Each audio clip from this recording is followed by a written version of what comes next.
Past 10 years, some of the greatest moments in all of sports happened right here on Fox. The New York Yankees, for the third time in a row, fourth time in 5 years, they are the world champions. This is a presentation of Fox Sports, celebrating 10 years of excellence. Yeah, that was perilously close to his head. And Garcia is furious. Martinez now pointing. That's the wrong thing to do. That's inciting right there. Now Ramirez. That ball's not even close. You talk about looking for a reason. Absolutely. Oh, my goodness. Don Zimmer and Pedro Martinez. Oh. That's awful. Nixon hits one to deep center. Back is Williams, and the Red Sox are back on top. Safe. It's 3-1. Looking to deliver for the Red Sox. Cannot. Jeter with a sensational catch to end Game 5. Floats one into left center field. The Red Sox will take the lead. Into center field. Yankees take the lead. Nixon hammers one to deep right. This ball is in the upper deck. It's 9-6 Boston here in the ninth. We'll see you tomorrow night. Pressure, pushing down on me, pressing down on you. No man has fallen.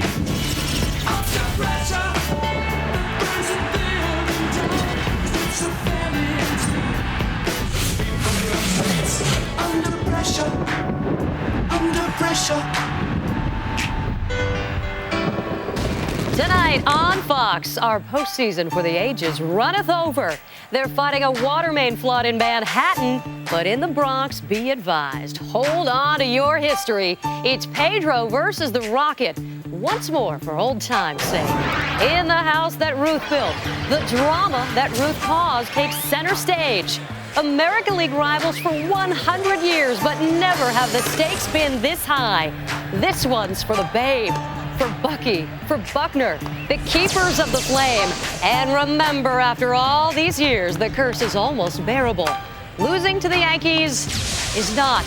Welcome inside the Fox Network Center. Jeannie Zelasco, along with Kevin Kennedy. Gotta save the water for the fish. You are absolutely right, because the fish are survivors. A winner-take-all matchup between bitter rivals. And, oh, by the way, two of the greatest pitchers of this generation are on the mound.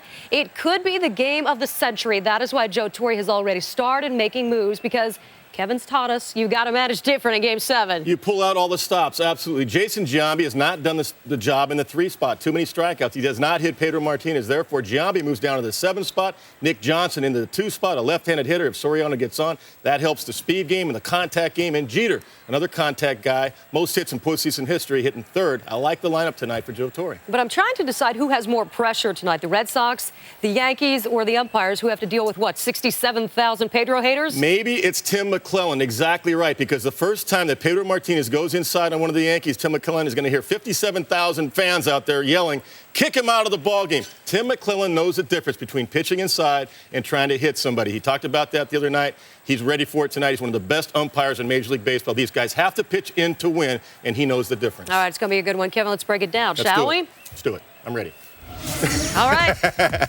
Nomar Garciaparra had a triple yesterday. Wind blowing, doesn't really matter. A big game for him in Game 6. 7-6 record at Yankee Stadium this year in 2003 for the Sox. And you've got to like this if you're a Red Sox fan. Twice this season they've won back-to-back games in New York. If you're a Yankee fan, you got to love this. They've not lost Game 6 and 7 at home in the postseason since 1926. So the historians got to love that stuff. But tonight, it's Pedro versus Rocket. The players will settle all that. History is out the window right now. Yeah, this is the kind of stuff the little kids at home are in their backyard talking about. I'm Pedro, you're Rocket. That's fantasy. It's yeah, but it's not fantasy tonight, and won't be fantasy on Sunday because we get down to business. 7:30 p.m. Eastern, 4:30 Pacific. Game 1 of the World Series on Fox when the Florida Marlins look to continue their incredible postseason. As well, we'll see who they will take on, right? Sports' biggest month of the year continues Saturday, only on Fox.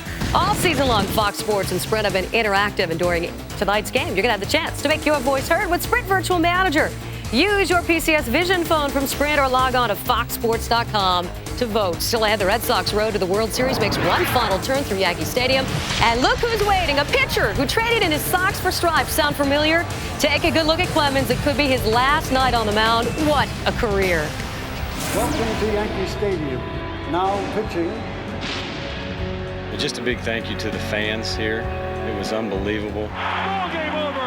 The Yankees win, and Roger Clemens has won his 300th game.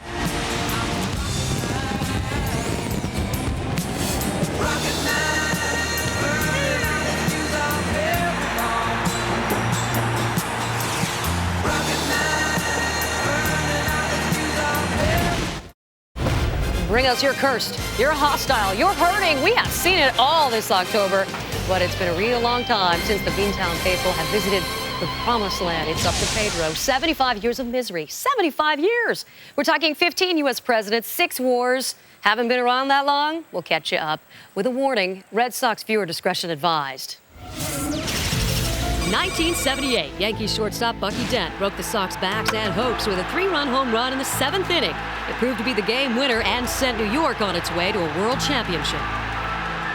Or 1986, when the Sox were 1 out from a world title. Boston led the Mets by 2 in the bottom of the 10th with no runners on. But the Mets put a series of hits together, tied the game, and eventually won when a routine Mookie Wilson grounder went through the legs of Bill Buckner. They've had their share of pain. Is it finally time for gain? How sweet would it be? A pennant-clinching victory over the man who spent 13 seasons in their uniform before leaving town. Now he's a Yankee. Talk about your curse words. Few things are more despised in Beantown. Somehow you knew it would come down to this. It had to. It was Babe Ruth's departure that started this whole mess. So it's only fitting former Red Sox turned pinstripe would be the gatekeeper to a better future, right? Oh boy, for people who are said to be cursed, Kevin, they might be getting a little ahead of themselves. This kid's would be Fenway Park. Well, and the irony of it all, guess who the Red Sox have to go through to get it done, to try to go back to the World Series? It's Roger Clemens. And one ace, Pedro Martinez, replaces the former ace in Roger Clemens. So there's a lot of irony in this matchup. It's incredible. It's going to be the best matchup since the 2001 World Series with Schilling and Roger Clemens. All right, well, let's talk about Pedro Martinez, who said going into Game 3 went with a different game plan. He was trying to use the off-speed stuff. Fastball's still 90 to 93, but he was throwing a lot of breaking balls. He hung this one to Derek Jeter. He hit the home run that tied the ball game in the 3rd inning. And then the changeup right there. Usually that's lights out, down and away, mislocation, middle into Matsui. And then the problems would start right here. Garcia got a base hit in the 1st inning, scored a run. He hits Kareem Garcia. That would start the problems. What does Roger Clemens do? Was he under control? Well, in the 1st inning, a base hit right there by Manny Ramirez and a good fastball for 2 runs. He went up in the zone right there with a little cutter. Got a good fastball, 92. Now, a little bit of an overreaction, and that would help Roger Clemens because this pitch is a good 6 inches off the plate to strike him out. 6th inning, goes up in the zone right there to Nomar Garciaparra. Key to the ball game in the game, inning 6, the double play ball for Roger Clemens getting Manny Ramirez out. The bullpen would do the rest. Roger Clemens only gave up 2 runs in his 6 innings, and Pedro Martinez gave up 4 runs in his 7 innings. Pedro Martinez has not been lights out the last couple of starts, but you never know when he's going to be solid. And for Roger Clemens, you got to watch out for Todd Walker, Trot Nixon, 8 home runs in the postseason combined. Tough guys. All right, Roger, hang up the glove tonight, real quick. I can't make a prediction. Both guys play for me. They're going to settle it on the field. Whatever. But you're probably right. We got to get you out to the ball game. Let them settle it, right? Roger Clemens trying to extend his storied career. Pedro trying to keep the Sox October dream alive. It is an unbelievable Game 7 coming up next on Fox.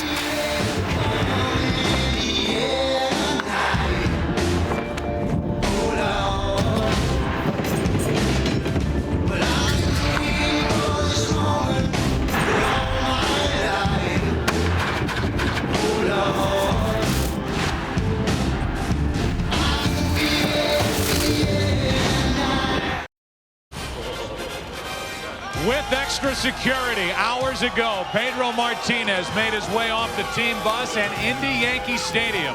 The crowd already on him. And for possibly the final time, Roger Clemens walks into a big league stadium as the starting pitcher. We welcome you to Game 7 of this 2003 American League Championship Series. The Boston Red Sox, the New York Yankees, the winner goes to the World Series. And welcome to the broadcast booth. Well, what a perfect way to finish off this ALCS. Pedro Martinez, with all that he brings with him from Saturday's start, coming here to the Bronx to try to get the Red Sox past the Yankees and into the World Series against Florida. On the other side, you've got Roger Clemens, who made his name with the Boston Red Sox, trying to stop them in their tracks and get the Yankees to the Fall Classic. I welcome in my partner, Tim McCarver. And Tim, we look at this pitching matchup, and what a lot of people don't talk about is how Pedro was pitching. Forget all the other stuff. How he was pitching leading into that incident in the 4th inning on Saturday. Well, think about all the things that are confronting Pedro tonight. I mean, he's got to beat the New York Yankees in Game 7 of the playoffs at Yankee Stadium with all the psychological baggage from Saturday, and that is extra and tough. Also, I think his shoulder may be hurting, weak, or both. That's why he pitched that way on Saturday. That's why he threw that many curveballs. And if I'm a Red Sox fan, I'm thinking if he throws 92 to 94 in the 1st inning, I'm very, very happy. Well, we talk about it from the pitcher's perspective, and now from the hitter's perspective. Brett Boone, you faced both these guys this year. You look at Pedro Martinez and Roger Clemens. What do you expect? I think you got Pedro Martinez out in the mound for Game 7. He's the best pitcher of my time, I think. Enough said about that. When you go over to Roger Clemens, the times I've seen Roger be vulnerable is when he's wild high in the strike zone with the fastball. If he comes out throwing strikes with that fastball early, believe me, he can be every bit as tough as Pedro. That's the matchup here tonight. Pedro Martinez for the Boston Red Sox. Roger Clemens for the New York Yankees. What's on the line? A trip to the 2003 World Series and a date with the Florida Marlins. Baseball is next.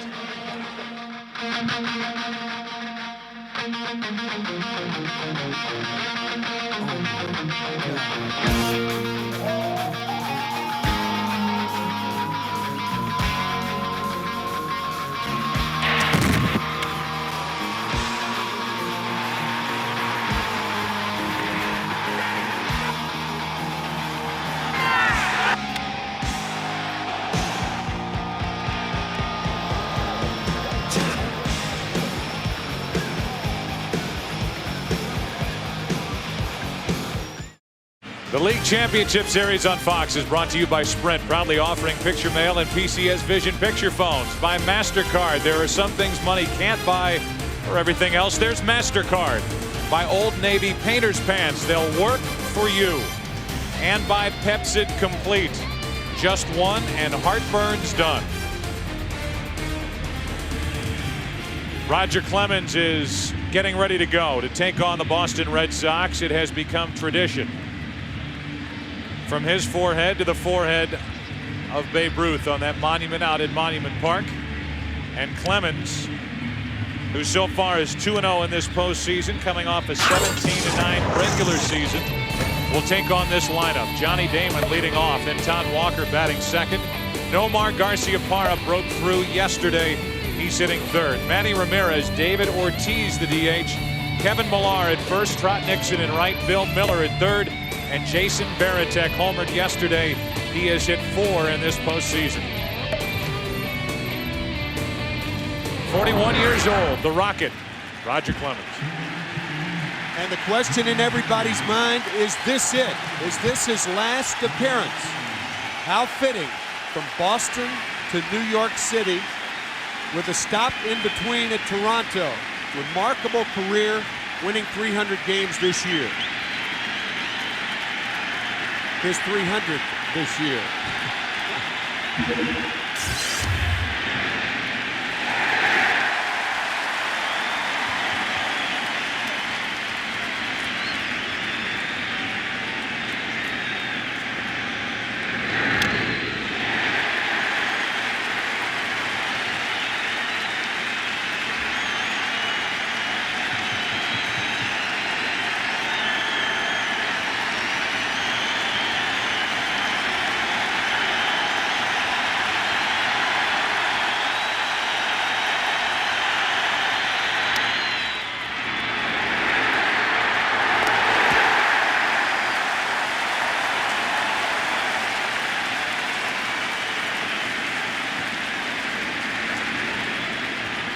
Damon retired on a routine ground out. Here's Todd Walker.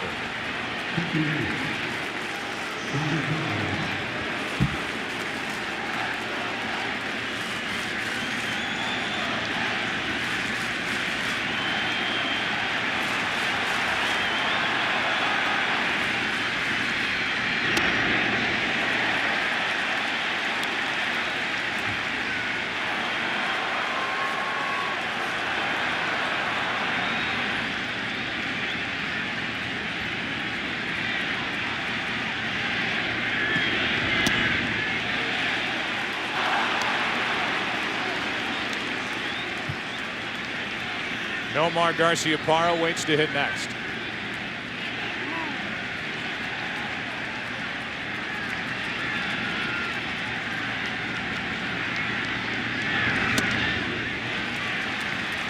(3-0) on Walker.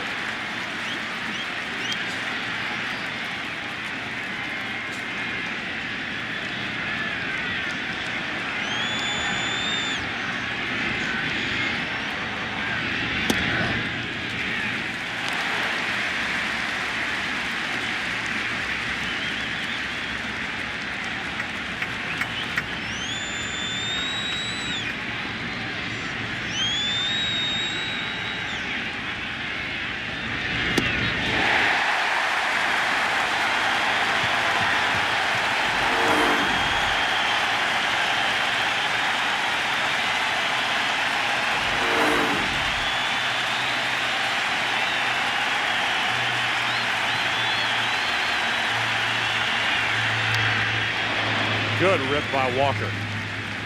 Walker is a .400 career hitter against Roger Clemens.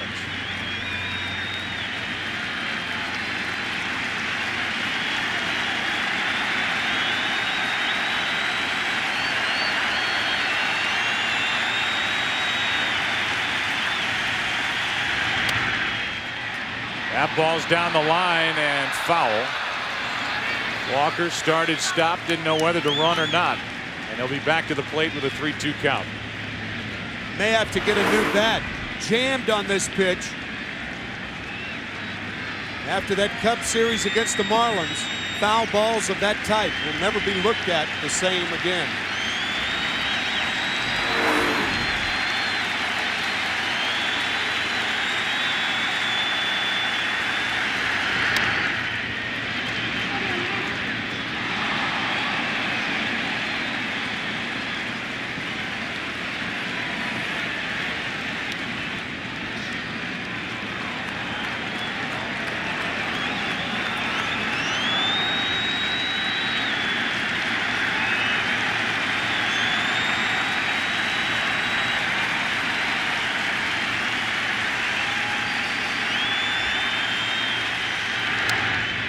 Good at bat by Todd Walker.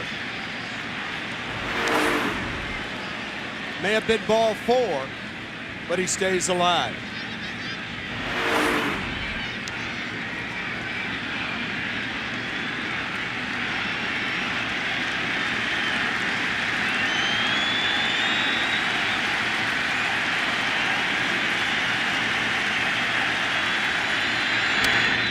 Into right center field for a hit.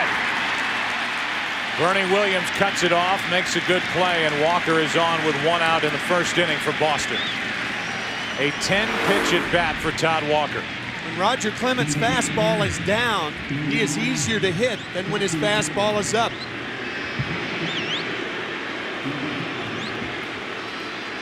Another rope by Walker.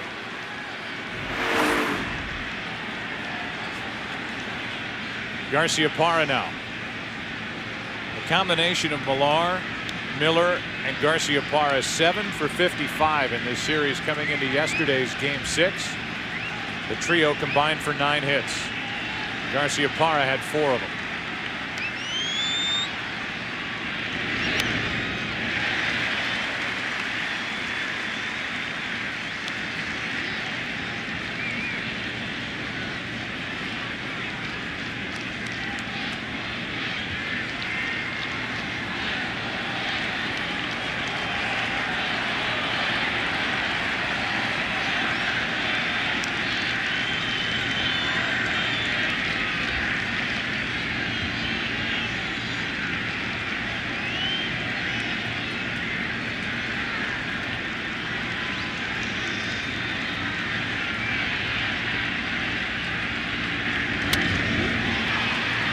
Into right center field off the end of the bat.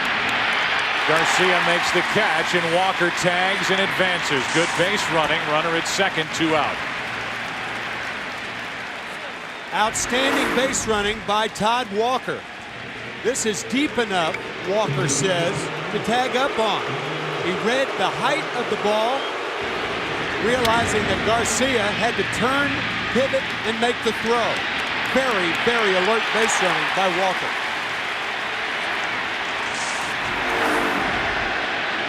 RBI chance for New York native Manny Ramirez.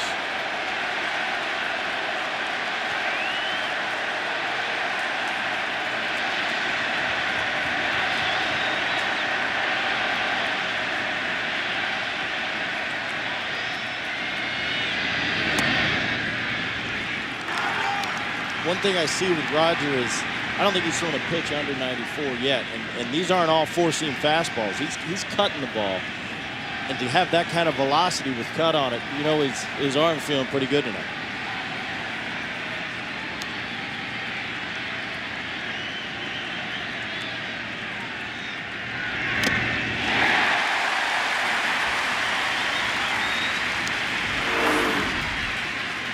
The cut fastball Brett Boone was talking about right here evens the count.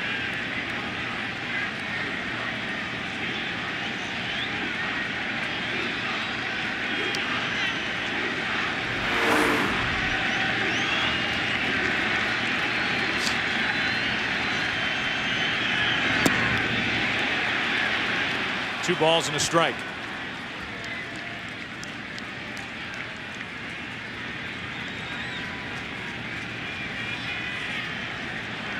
Manny Ramirez has struggled in his career against Roger Clemens.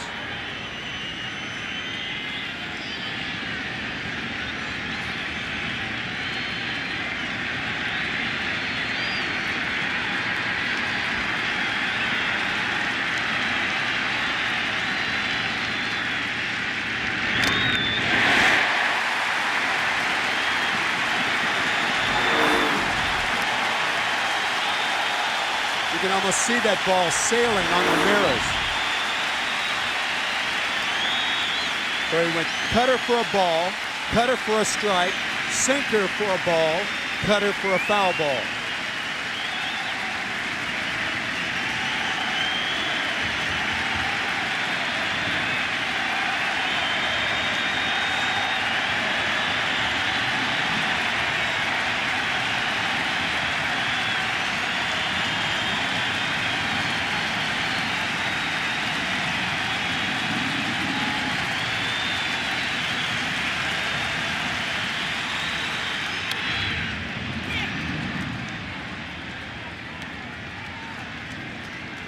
Pedro Martinez, when he steps to the mound, will be on that Yankee Stadium mound for the first time in his career in the postseason.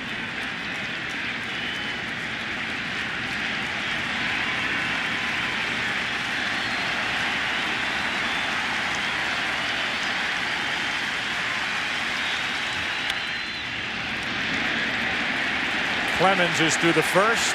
It's Pedro's turn.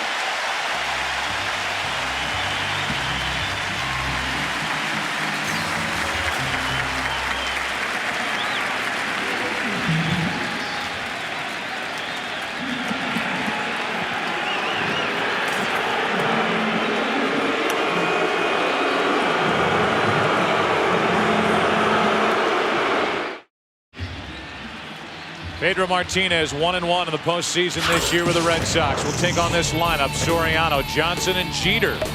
Different look. Nick Johnson batting second. Where's Giambi if Jeter's hitting third? He's batting seventh as the DH. First time he's done that for Joe Torre. Enrique Wilson, who has handled Pedro Martinez, batting eighth. Kareem Garcia ninth. And here's Pedro Martinez.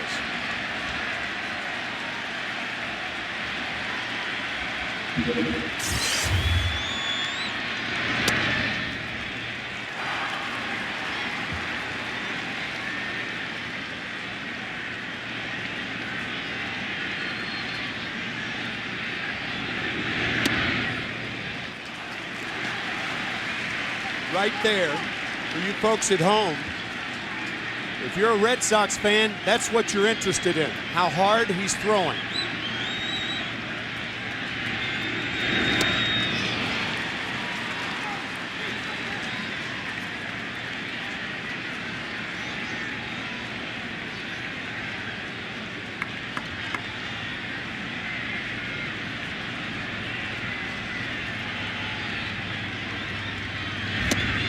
One away.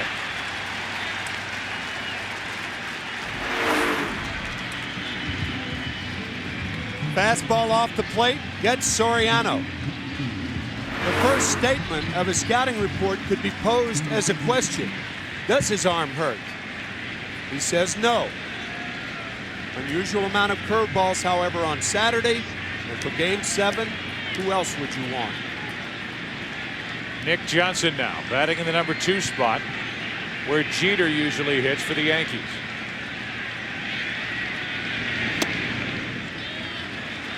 I think you can look at how hard he's throwing and maybe say his arm isn't feeling good if he's hitting 88, 89. But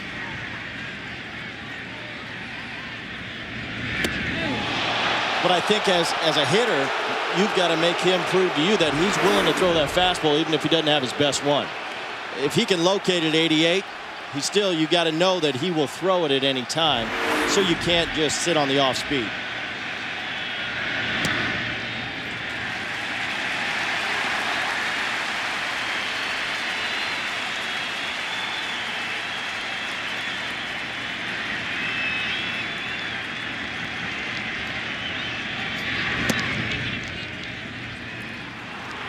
Three balls and a strike with Jeter on deck.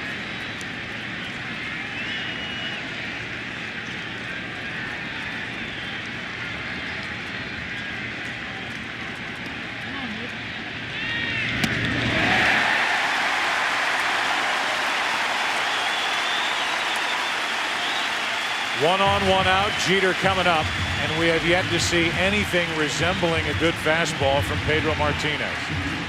He is under the fastball. He is yet to break 90. Of course, the curveballs that he threw to Soriano, they're going to be around 70. But he struck him out on an 88-mile-an-hour fastball. Pedro was on the disabled list with a sore labrum right under the shoulder from May 25th to June 11th.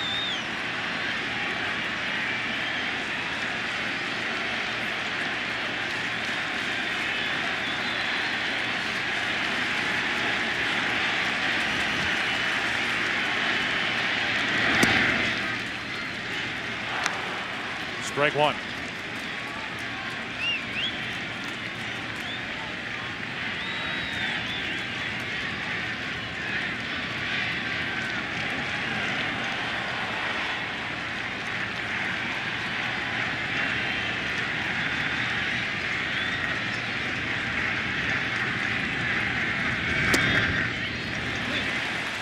One ball, one strike.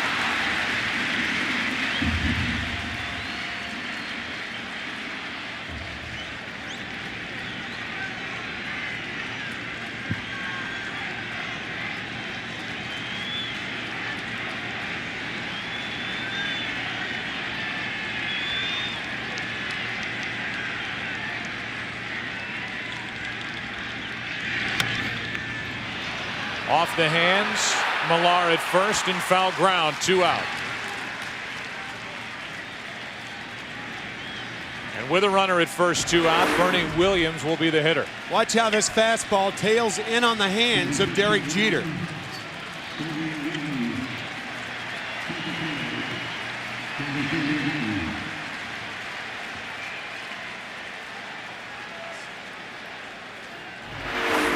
At times, Tim, you've talked about the anatomy of an out, so to speak, and the different characteristics from a pitcher.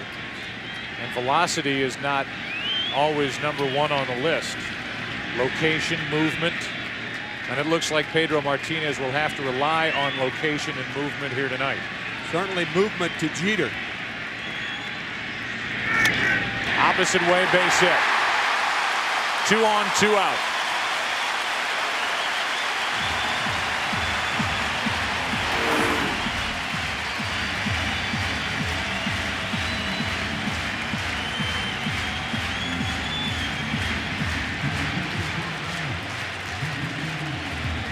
So a scoring opportunity for the Yankees in the first, and Hideki Matsui moved up in the order to the number 5 spot.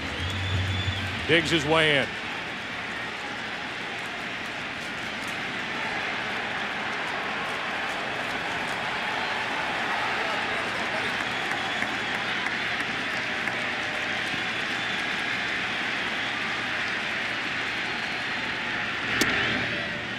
Strike one.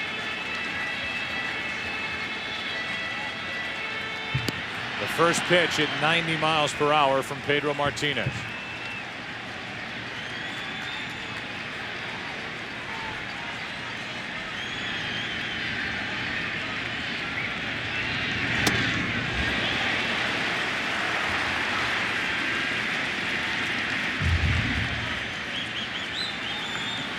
I would imagine Giambi was shocked to get to the ballpark and find his name on that lineup in the number 7 spot.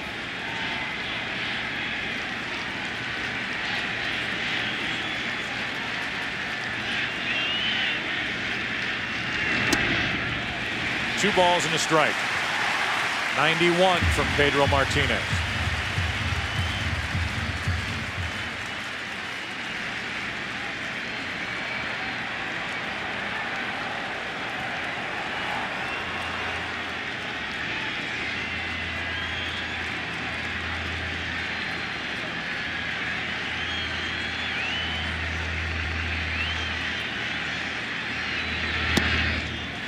On the outside part, 2-2.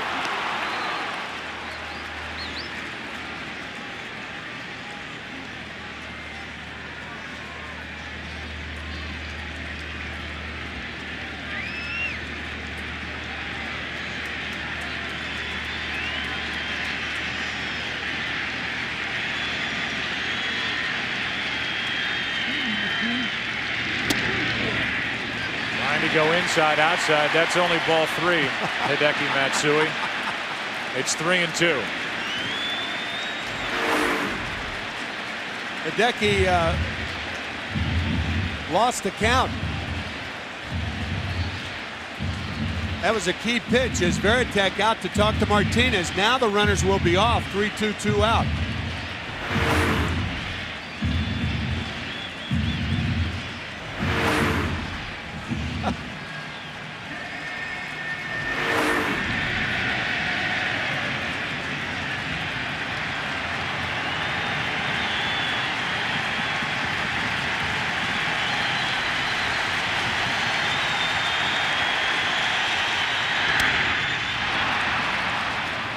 Johnny Damon is coming on.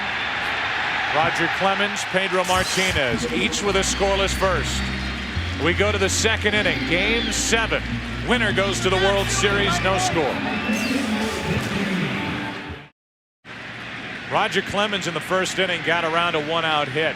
And now he takes on the middle part of this relentless Boston Red Sox lineup and starts David Ortiz with a strike. Ortiz the DH, then Kevin Millar at first and Trot Nixon in right.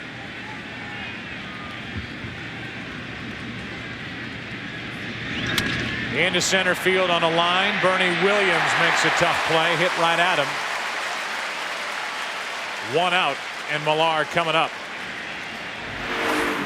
Right on the button, but to Bernie Williams. Little snow cone action at the end. Our Sprint Virtual Manager question is, who matches up better with the Marlins? In your opinion, the Yankees or the Red Sox? A for Yankees, B for Red Sox. To answer the question, use your PCS Vision phone from Sprint or log on to foxsports.com, keyword MLB on Fox.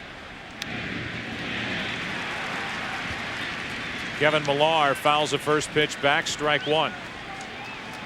Millar a couple of hits in yesterday's 9-run, 16-hit attack that the Red Sox came up with, finally breaking through offensively to win Game 6.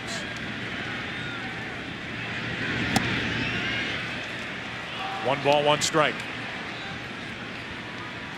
I wonder how the Marlins would vote. The Marlins watching this game from Chicago. Well, there are no restrictions. I mean, if they want to log in their PCS Vision phones from the airport, Terminal D, wherever they're watching in Chicago, they can feel free. Speaking from a player, I don't think the Marlins really care.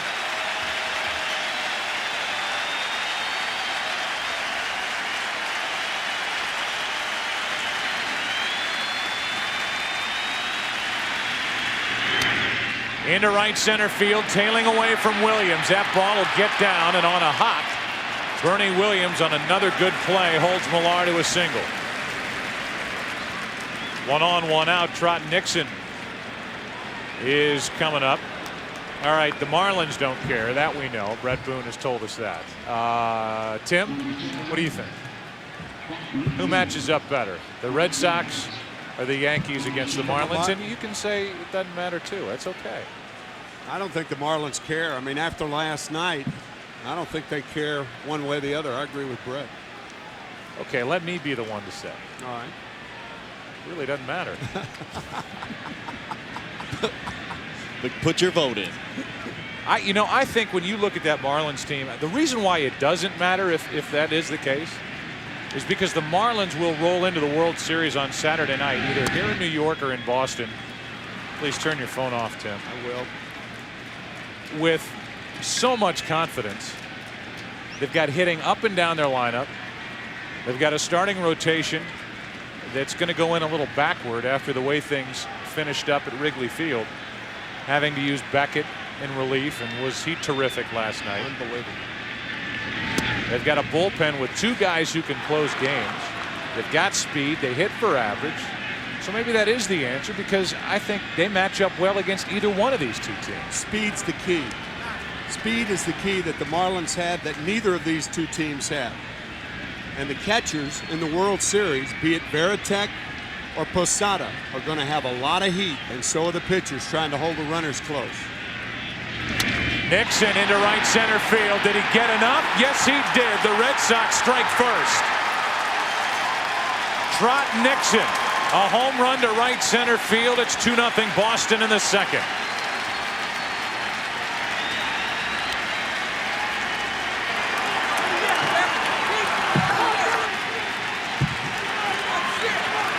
Nixon hits his 4th career home run off Roger Clemens. None bigger than that last swipe here in the second inning of Game 7.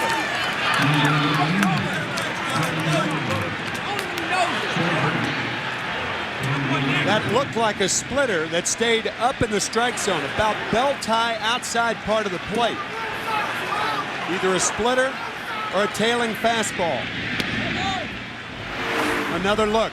Posada sits outside. I think it was a splitter. Either a splitter or a two-seam fastball.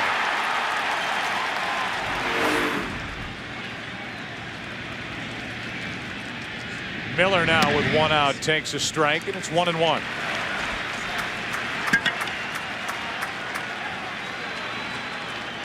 Nixon went deep last night in the top of the 9th inning to give the Red Sox a 2-run add-on with their 1-run 8th inning lead. They added the 2 in the 9th and won it 9-6. We go back to the home run.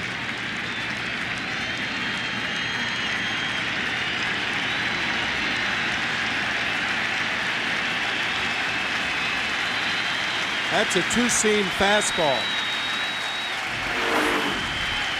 Here's a 1-2 pitch. Miller strikes out.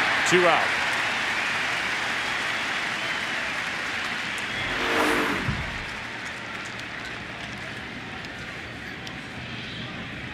Splitter diving out of the strike zone. Well, it's interesting. First inning, Roger came out. He was cutting the fastball a little bit. This inning, he's pretty much gone with the two-seam, the sinker, maybe to give him another look. I think he throws that to left-handers to try to get the ground ball, a double play situation. But Trot Nixon lifted it out of the ballpark. With the bases empty, 2 out, here's Varitek. And he rips one into right field. That ball will take 1 hop and hit the wall. Varitek is going to test Garcia and make it easily into second on the high throw out of right.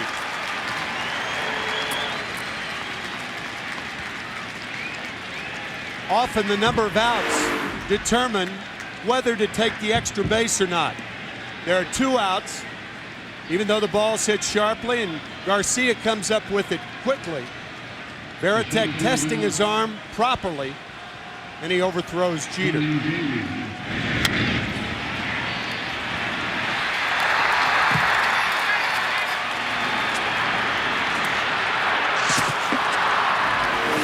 Now it's Johnny Damon with an RBI chance.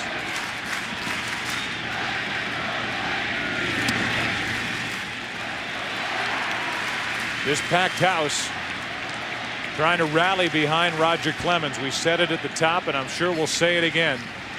This could be the final time that Roger Clemens is on a major league mound. He has said he will walk away at the end of this season.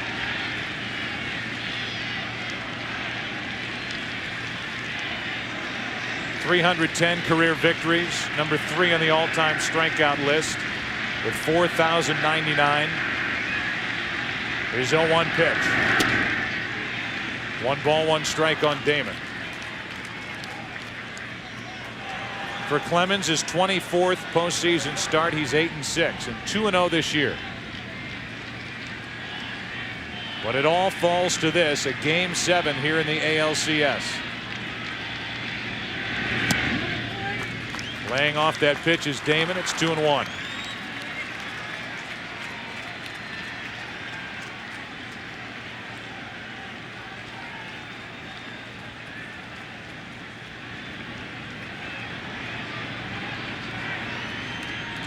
The 6-time Cy Young Award winner is ready. His 2-1 pitch to the left side for Enrique Wilson. His throw sails into the seats, and that'll bring Veritek to the plate to make it 3-0.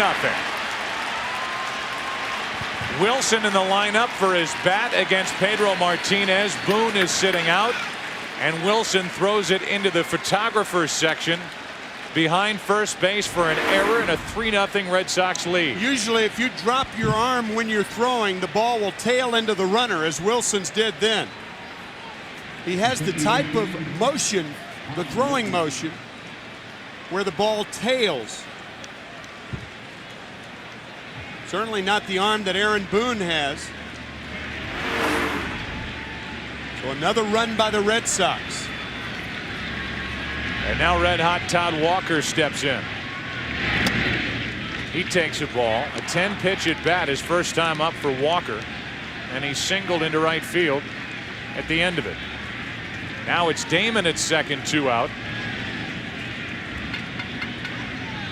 In what is a 3-run second inning for Boston. 1 ball, 1 strike.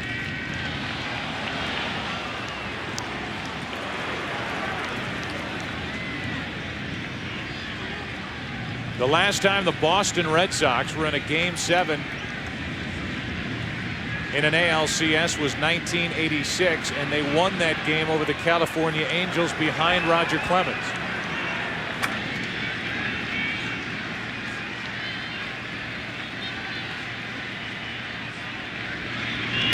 To the right side, Nick Johnson stays down on it, and the inning is over. But not before the Boston Red Sox come up with 3 runs. 2 earned, 1 unearned. Nixon goes deep. Boston strikes first. Pedro Martinez has a 3-0 lead. Championship Series on Fox brought to you by Kill Bill, the #1 movie in America, now playing in theaters everywhere, rated R. By Gillette Mach 3 Turbo for the closest shave with less irritation, even against the grain. By Taco Bell, think outside the bun. And by a swing and a miss for strike 1. Orville Redenbacher's popcorn. Start popping today. A swinging strike on Jorge Posada, and we're underway in the bottom of the second. It'll be Posada, Giambi hitting 7th, and Enrique Wilson. That misses. 1 ball, 1 strike. We did see a flash of that good Pedro Martinez velocity on that final pitch to Matsui with 2 on, 2 out in a long first inning. Popped up into left center field for Johnny Damon. 1 out. Well, it was the only time in the inning that Martinez hit 93 with the fastball. And that was the final pitch of the inning. Well, I think we can get too wrapped up in velocity. I mean, if Pedro's hitting his spots, whether it's 89, of course, it would be nice for him to have his 95 and hitting his spots, but he can do it with the velocity he's got right now. I think you notice he's throwing more fastballs in the first 2 innings than he probably threw the whole last game. That was Saturday afternoon at Fenway Park as he misses inside, ball 1 to Giambi. And that was a day he didn't get wrapped up in velocity, and he lost because he was throwing too many curveballs and too many changeups. The 1-0.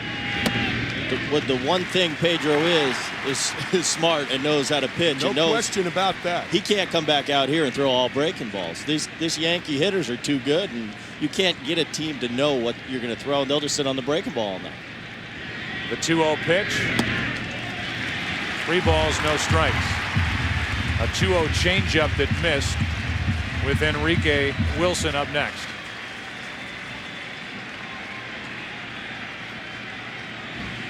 Giambi moved to the number 7 spot, takes a strike.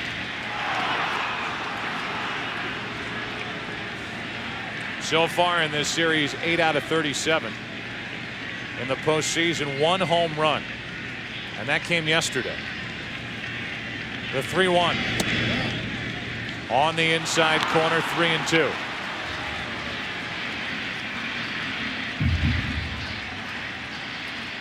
As a member of the Oakland A's, the last time Giambi hit this low in the order.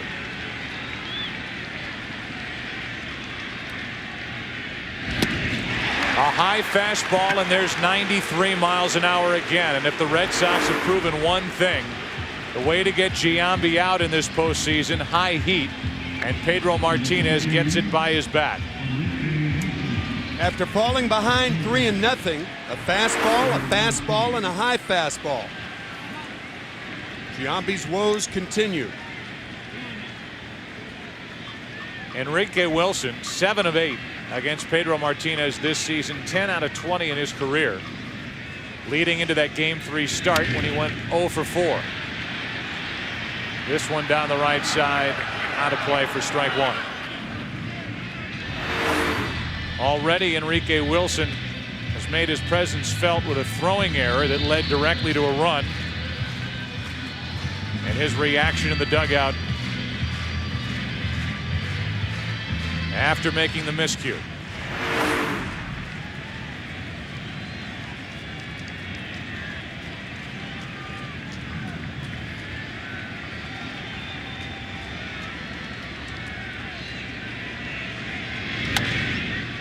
The opposite way, slicing down the line, and it's caught. Nice running catch by Manny Ramirez. Closed and covered a ton of ground. We go to the 3rd inning here in Game 7. Boston on top, 3-0.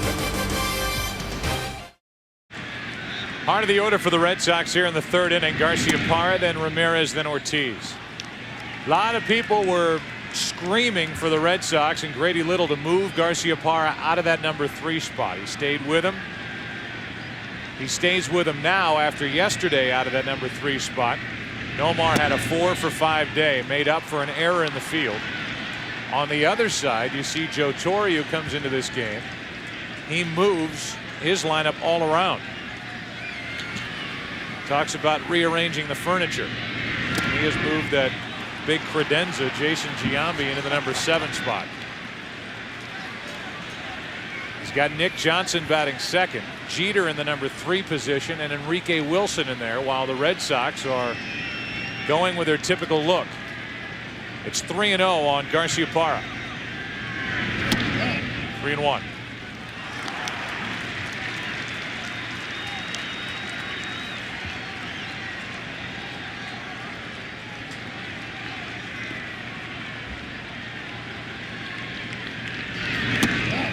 Three and 2.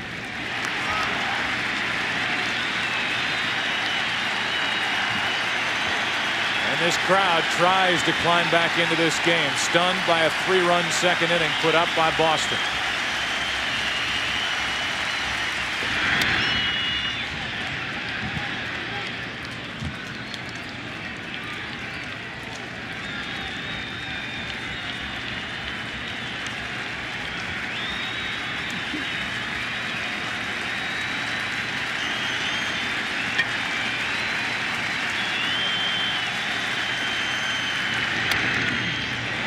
It was a 3-0 count, and Roger Clemens comes back to get Garciaparra. Manny Ramirez grew up in nearby Washington Heights. And a look back at a young Manny Ramirez, regarded by many as one of the greatest hitters to come out of this city. And he is back playing for the Red Sox, trying to get past the New York Yankees to get to the 2003 World Series.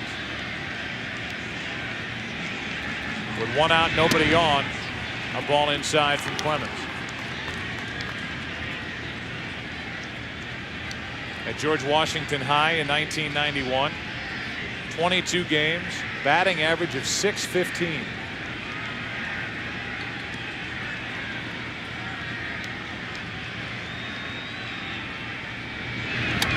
Backing out of play, joining us for tonight's game is Kenny Albert. Kenny? Joe, you mentioned Manny Ramirez grew up in Washington Heights, the site of a massive water main break this afternoon, which caused major traffic problems. Manny was asked before the game if any of his friends or family were affected. He said no, they all moved to Miami. 1 ball, 1 strike.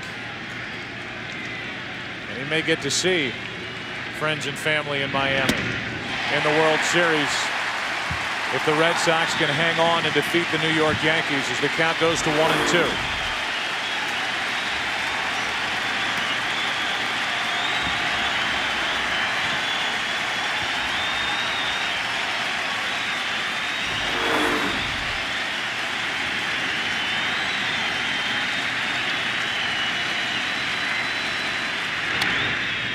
Into right center field.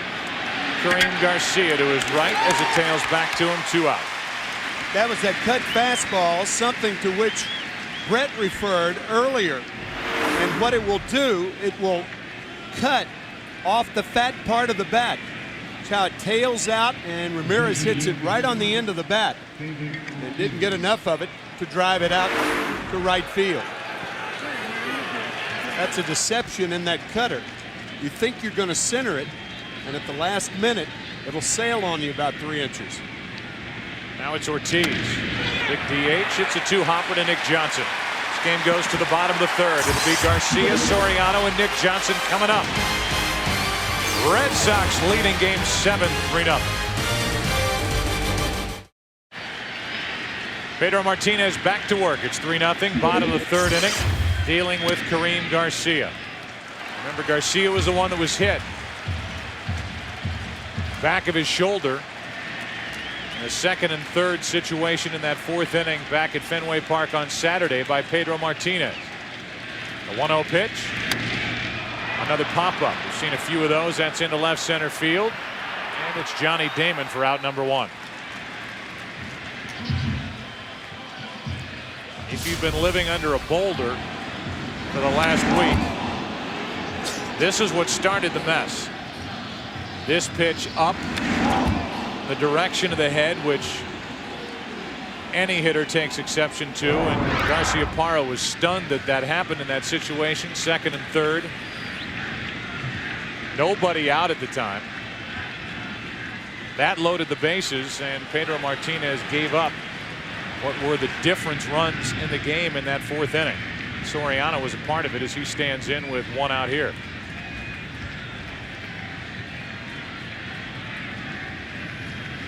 Soriano struck out his first time up and takes a strike on the outside corner. With all of that swirling around, all of that psychological baggage, I think Martinez's shrewdest pitch so far tonight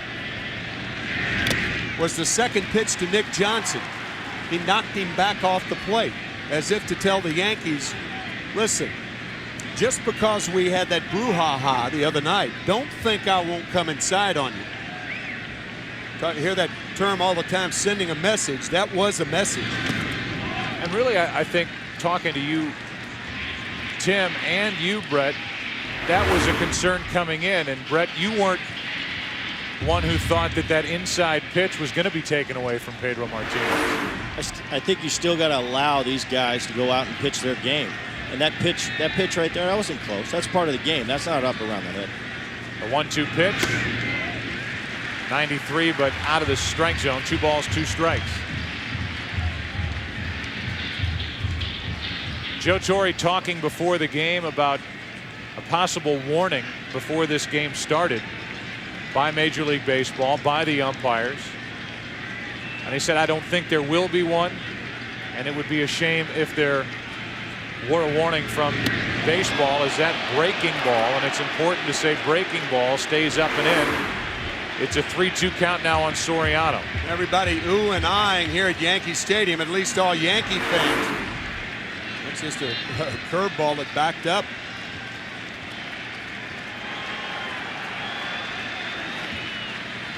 One out, the base is empty. 3-2 on Soriano with Nick Johnson on deck. Fastball to get Soriano, 2 out. Strikeout number 3 on the night for Pedro Martinez. Play Hit the Pros presented by Chevy Silverado. Face real pitches from today's best hurlers. Log on to foxsports.com. Keyword games, Chevy Silverado, it's the right truck. 3 strikeouts for Martinez, 2 out, nobody on for Nick Johnson.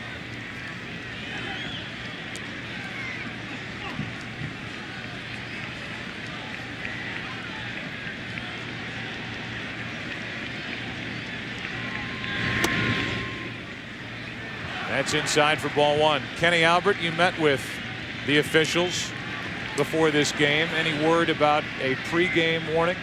Well, Joe, I spoke with Steve Palermo, supervisor of umpires, and he told me that no club personnel, not the managers, not the pitchers, were talked to by the umpires before the game. Steve emphasized Major League Baseball and Commissioner Bud Selig will not tolerate any of the extracurricular stuff that went on during Game 3, but they were not spoken to before the game. That's into right center and easy for Johnny Damon to his left. Another pop up, another one for Damon. Pedro Martinez is settled into a groove. We slip into the 4th inning.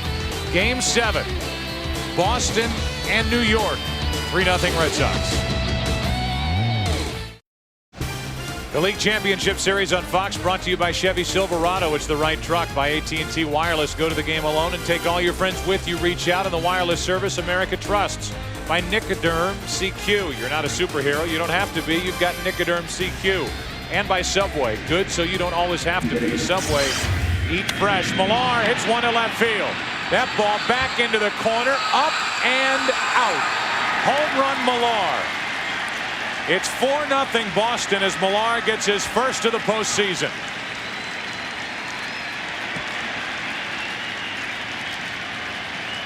And the Red Sox and their fans have to be thinking, finally. Yesterday this offense bust through. And tonight against Roger Clemens, they picked up where they left off in Game 6. Millar, a very smart hitter. It appeared that he went up and said, I'm going to get a fastball. I'm going to try to jerk it. Take one shot to yank.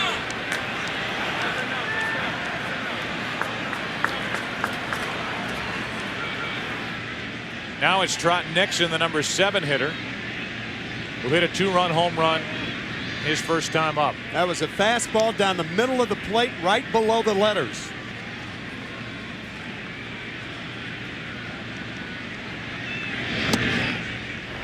Strike to Nixon.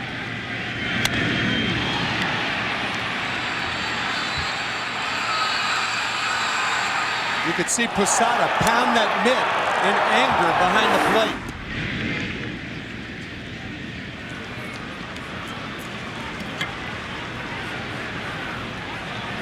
An ALCS record 11 home runs by the Red Sox. The top hitting team in baseball this season, and they're finally showing it here at the end of the League Championship Series. Mike Messina is getting ready for the Yankees in their bullpen. He said he'd be good for at least an inning or 2. Everybody for the Yankees except for Andy Pettitte available. And for the Red Sox, outside of Burkett, everybody, maybe including Derek Lowe, available for Grady Little and the Boston Red Sox. Here's a 2-2 to Nixon. Check to swing, full count.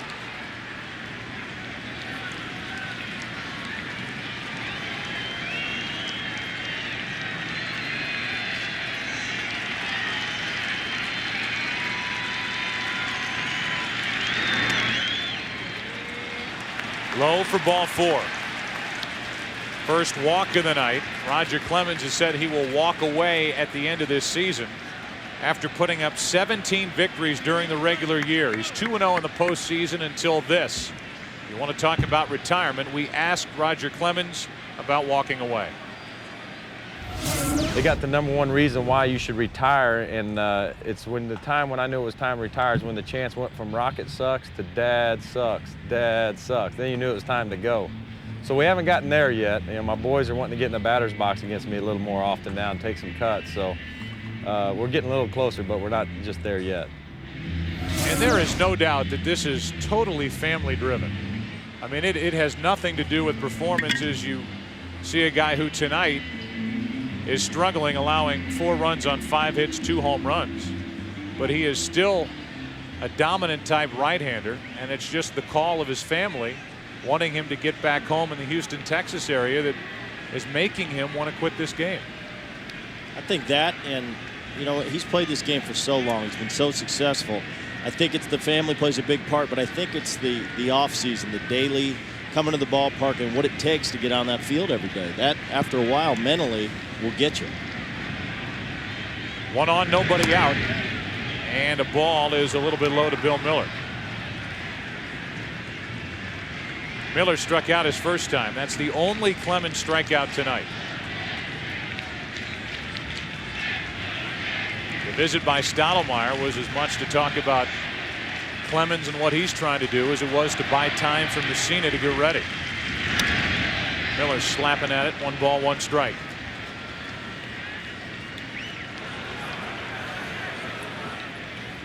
If you want to look at how these two teams end up in a Game 7 within this series, one area where you can point would be the bullpen. The bullpen for the Boston Red Sox has pulled it together in this postseason. And it's a big reason why this Red Sox team is in a position, if they win here tonight, to go to the World Series. Something that was an Achilles heel all year long. And for the Yankees, outside of Mariano Rivera, there are question marks throughout that bullpen. And yesterday, it became very apparent that if you don't have Rivera in the game in the late innings, Joe Torre is picking guys and hoping. And yesterday, the bullpen gave it up. Runner goes, hit and run. It works perfectly for the Red Sox. Nixon will go to third. The Red Sox doing everything right so far tonight, have first and third and nobody out. Grady Little doesn't do it often, and it looks beautiful. One of the prettiest plays to see from high home when the wrong guy covers, the right guy if you're the Red Sox. Jeter moving over, Miller finding the vacated hole.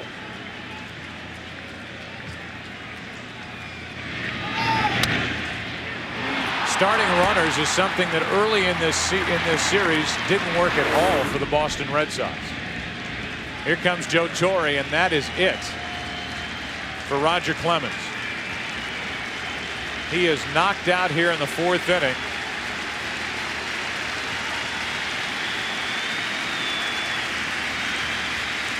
And potentially, this could be the last time he exits a major league field.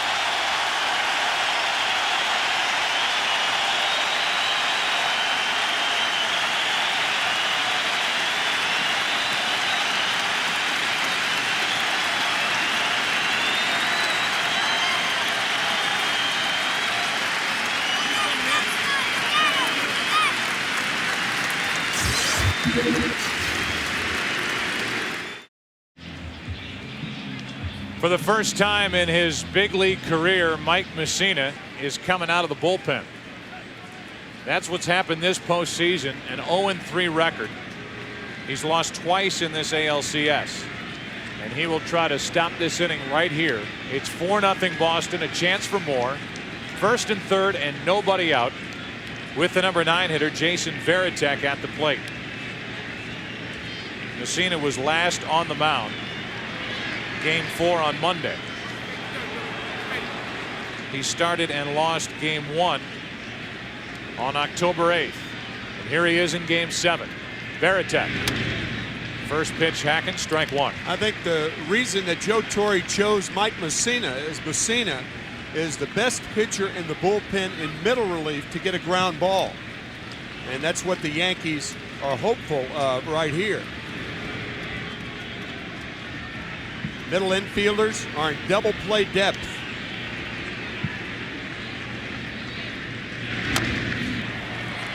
Nothing in 2 from Messina to Veritek.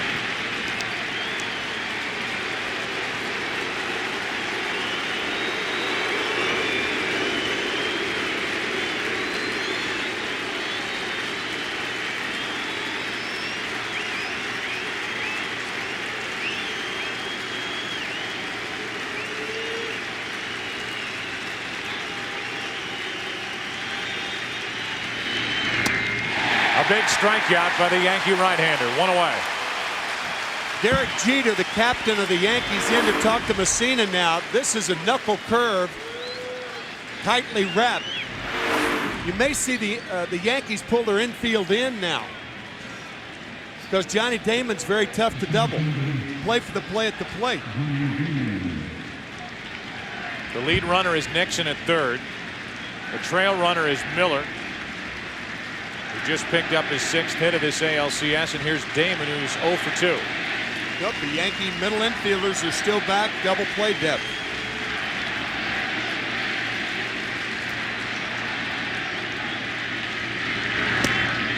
Damon takes a strike.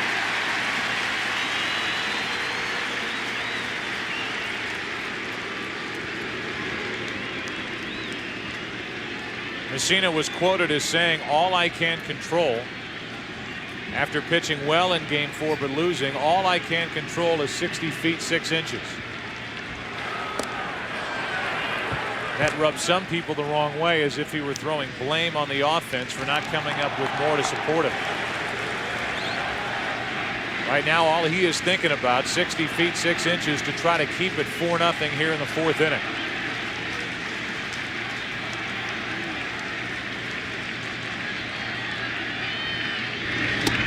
Damon takes strike 2. See that look on Damon's face? Probably looking for that knuckle curve, and he got the fastball.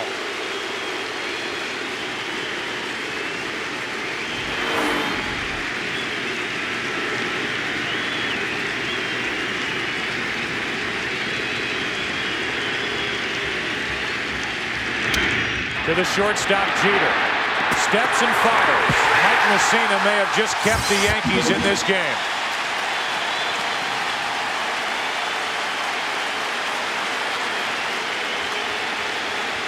For 4-0 after 3.5. Pedro Martinez has a 4-run 4th inning lead. So far, Pedro Martinez has been outstanding. He's allowed no runs, 1 hit, 1 walk, struck out 3. And Jeter is first up.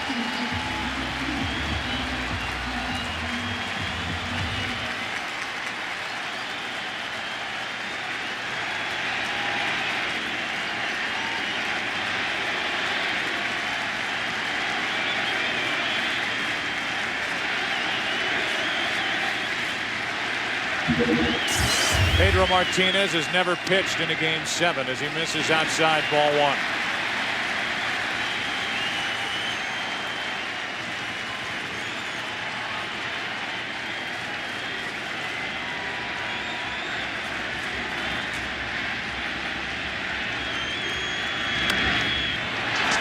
That stays fair, and Miller a long throw. 1 away.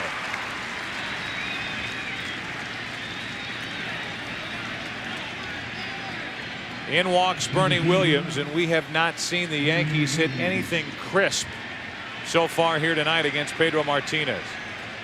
Even the base hit by Bernie Williams was off the bat, off the end of the bat, trickled through the left side, the left field.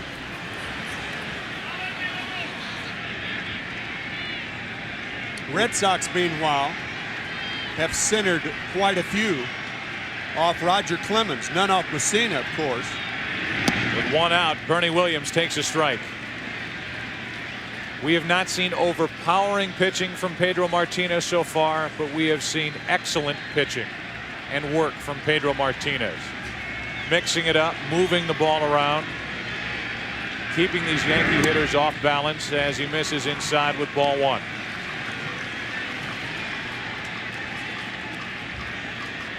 Has location on both sides of the plate. Pitch count at 45 here in the fourth inning.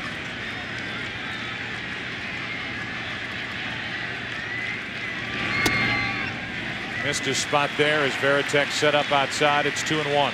That just shows you even a master like Pedro Martinez can miss by 1.5 feet. Varitek was outside. The pitch was in off the plate inside. It's a myth to think that pitchers get them everywhere they want them all the time. Williams checked it. It's 3-1.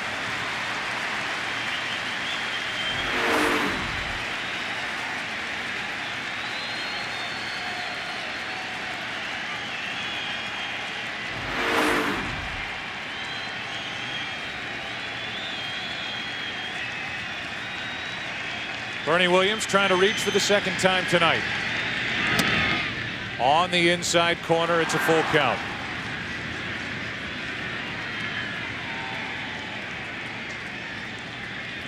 There is no way you can guess successfully with Pedro Martinez.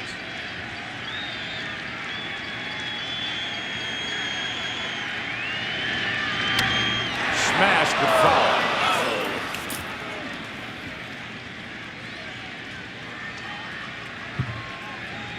He throws change-ups and fastball counts, fastballs and curveball counts, curveballs and fastball counts.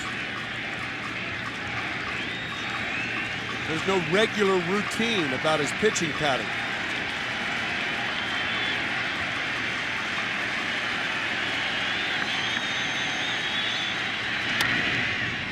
Another foul.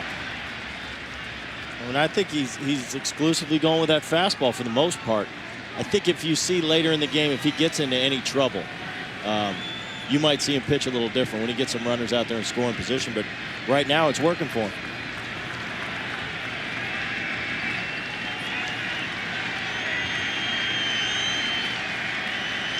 Another 3-2 pitch. Another strikeout for Martinez. 4 on the night. Tim, I know you were awfully anxious to see how Pedro Martinez would respond here in the Bronx at Yankee Stadium after what transpired in Game 3 on Saturday in Boston. To his credit, he has seemed to be able to put everything aside, go out, do his thing. He's focused. He's in control. And even with what happened on the field, between the white lines and outside the white lines in Game 3, he has been remarkable so far tonight. He's been able to do that throughout his career, to shut down all outside distractions, and he's never had more distractions than he had coming into this game. That ball is hammered to center and out of the reach of Johnny Damon. It's a 2-out double for Hideki Matsui, the Yankees' first extra base hit.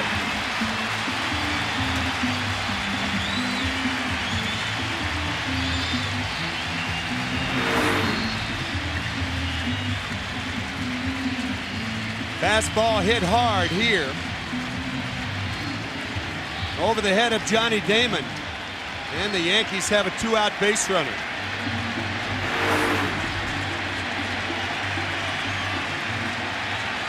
Now it's Posada.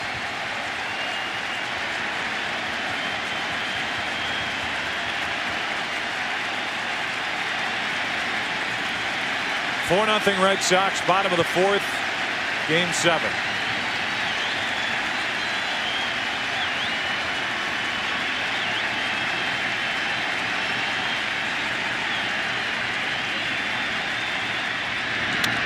Hard hit, but Millar down on a knee, gets it to the bag, and the inning is over.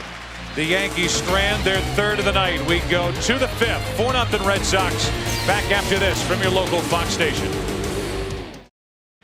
Todd Walker first up for Boston here in the fifth. He's the number 2 hitter, and he pops it into left. Hideki Matsui makes the play. 1 pitch, 1 out. Walker now 1 out of 3, and Nomar Garciaparra with his fiancee Mia Hamm in the crowd at Yankee Stadium tonight. Nomar walks in. Mia was here yesterday. Red Sox won 9-6. And there's Mia in the middle with Garciaparra tonight 0 for 2.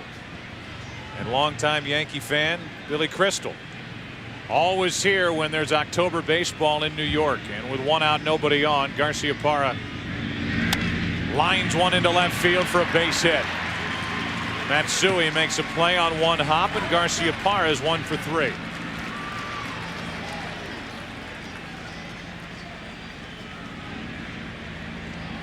So Garciaparra is aboard, and Manny Ramirez walks to the plate. The minute Mia Hamm is shown, Garciaparra responds with a double to left. It's bound to work. Got to. It's got to work. Got to. 1 on, 1 out for Ramirez.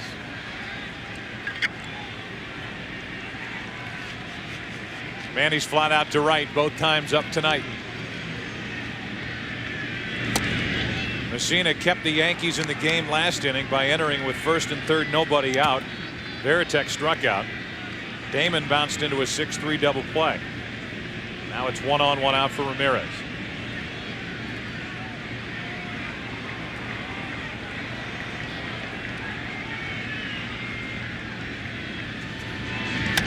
Another base hit. Ramirez goes the opposite way. Garciaparra holds at second. 2 on, 1 out.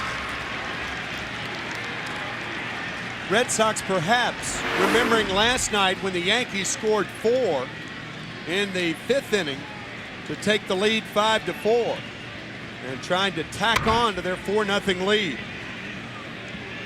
You used an appropriate term earlier, Joe, calling this offense relentless. I think it's the best way to describe the Boston offense this year.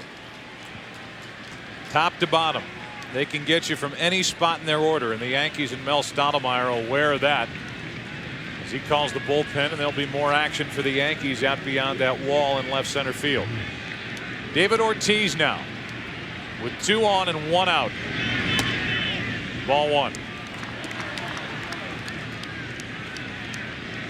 Ortiz is lined to center and grounded out to first. Yesterday came up with a big 2-run single the opposite way. Had a 3 RBI day in the 9-6 Boston win. Ortiz tried to check his swing. He did. It's 2-0. One of the few times that Messina would ask for a home plate umpire to check with the third base umpire,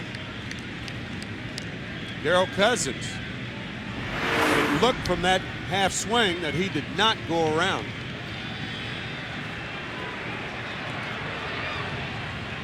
Garciaparra, Ramirez. 1 out and a 2-0 pitch. Big rip by Ortiz. The ball was in on him. It's 2-1.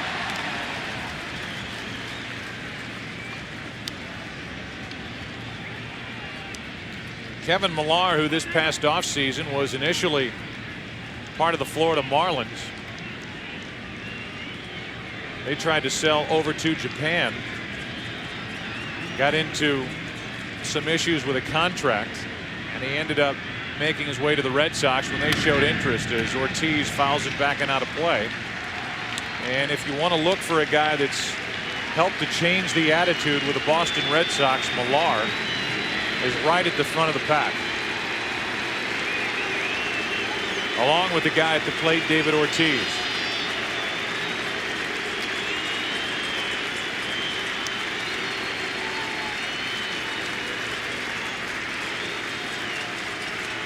Two on with 1 out, and Ortiz strikes out. 2 away.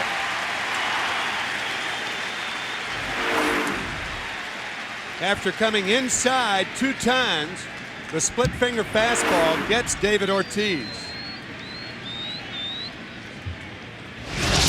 Kevin Millar in the 4th inning. Went after the first pitch from Clemens. And the home run, a look at it in mega slow-mo. Full extension.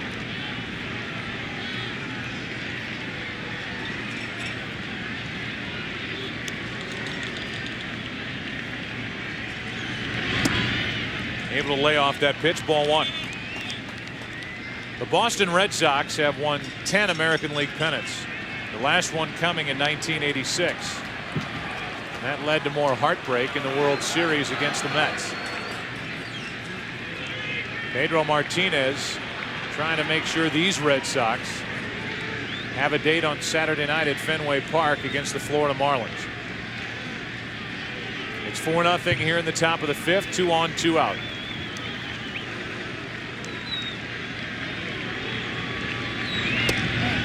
On the outside corner, 1-1. In that '86 World Series, Roger Clemens started Game 6. He came out after 7 innings, telling John McNamara, the manager of the Red Sox at the time, that he had had enough. A paper cut on the middle finger. And I said on Saturday night that Clemens had always said that he wanted to stay in the game. Not so, said McNamara. Strike 2 on Millar. I talked to John McNamara today. In 17 years after managing the Red Sox, he stuck to his story that he thought Clemens should have stayed in the game. Clemens started this game and made it into the fourth. Left with a score of 4-0. It's still 4-0 as Millar takes inside 2-2.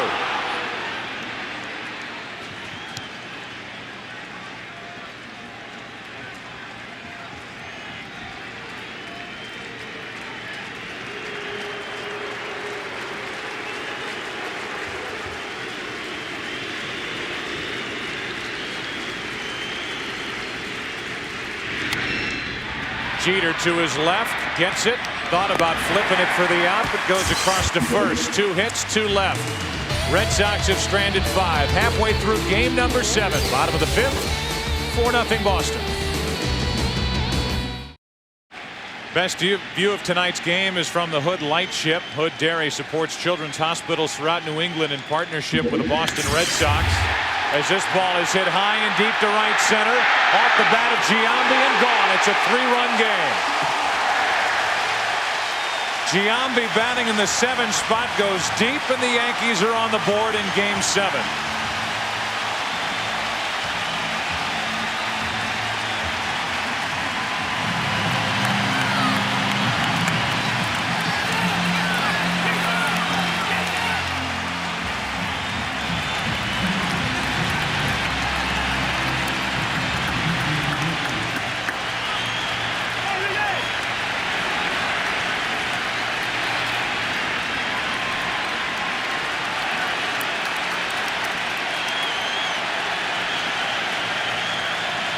Nobody on or out. Enrique Wilson shoots one foul down the right side as his bat shatters in his hands. If Kevin Millar went up there looking for a fastball to homer on, and he did, Jason Giambi went up looking for the changeup. He got it and puts the Yankees on the board.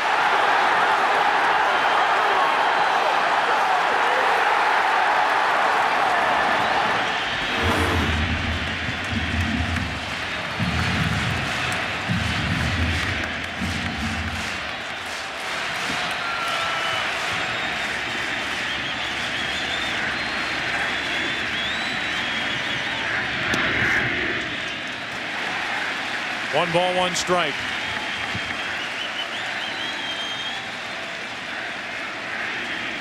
The home run by Giambi has awakened this crowd. Will it get the Yankee bats going as Enrique Wilson flies one to left, easy for Manny Ramirez, 1 out. Pedro Martinez had gone 31 consecutive postseason innings without allowing a home run until Derek Jeter went deep in the 3rd inning of game 3, and now here tonight another slow look as Giambi waited on that changeup from Pedro Martinez.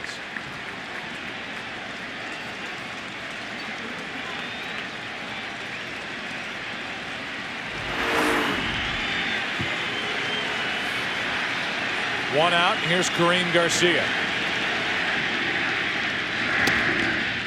on the inside corner. There's Garcia, who is right on top of the plate. He isn't backing off, and Varitek and Pedro Martinez aren't backing off. They set up inside and got a strike in there.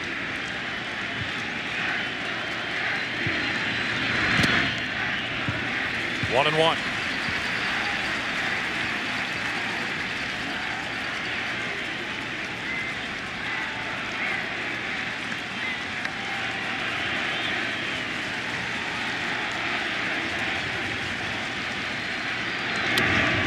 Strike two. Along with a lot of other things, another remarkable thing about Pedro Martinez is how few home runs he gives up.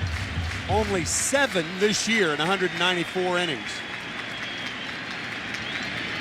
2 in this series with the Yankees.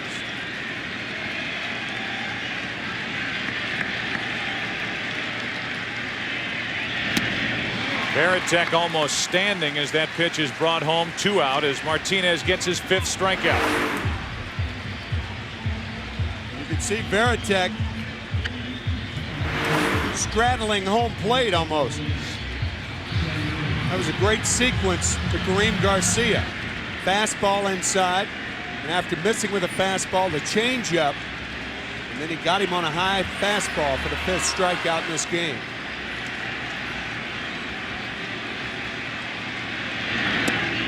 Ball 1 to Soriano.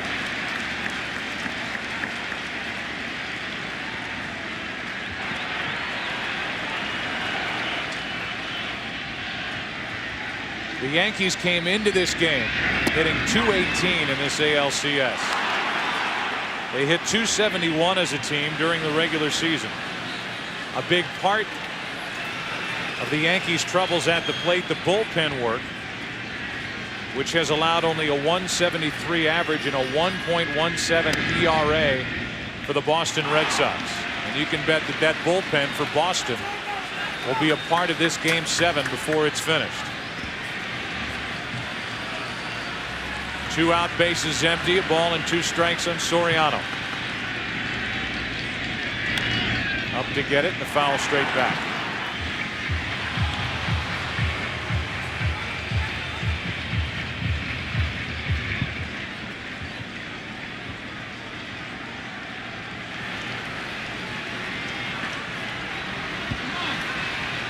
With 2 out, Soriano lays off. It's 2-2.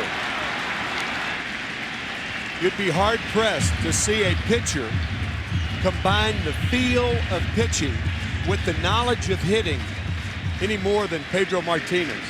Those 2 things make him several steps above the normal pitcher. That's on the inside corner to end the inning. That delayed strike 3 call by McClelland surprises Soriano and this crowd at Yankee Stadium. This woke them up for a moment. The home run by Giambi. The Yankees are on the board, but after 5, trail by 3. Mike Messina relieved in the 4th. Got around 2 hits in the 5th and starts Trot Nixon with strike 1. It'll be Nixon, Miller, and Varitek, the bottom 3 for the Red Sox here in the 6th. Up 4-1 in Game 7. The World Series will start on Saturday night, either at Fenway or here at Yankee Stadium. No balls, 2 strikes. The Red Sox came in here yesterday, and with a matchup of Andy Pettitte against John Burkett and a slew of relievers out of each bullpen, came away with a 9-6 win to force Game 7. And as the scoreboard reads 10:01, here we are in the top of the 6th inning with the Red Sox up 4-1. Nixon went 1 away.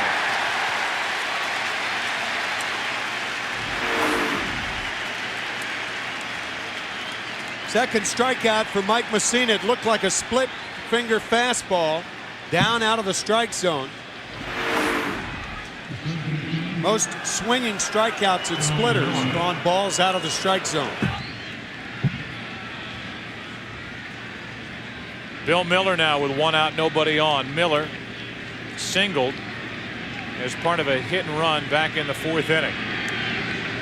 That prompted the pitching change. Clemens was finished and Messina came in to bail the Yankees out of further trouble. Strike 1 on Miller.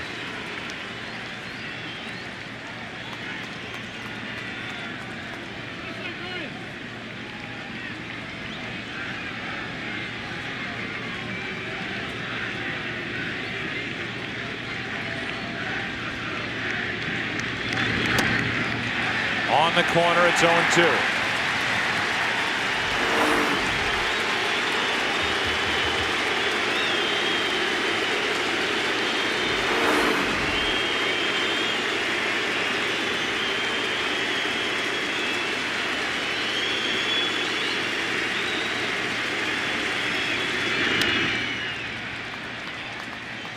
The Red Sox this season are 4-0 in October when facing elimination. It took 3 in a row to get past the Oakland A's. They were backed up yesterday, down 3 games to 2 here at Yankee Stadium and won 9-6. Lead game 7. The 0-2 pitch, ball 1. In the bottom of this inning, it'll be the 2, 3, and 4 hitters for New York. That means Johnson, Jeter, and Bernie Williams.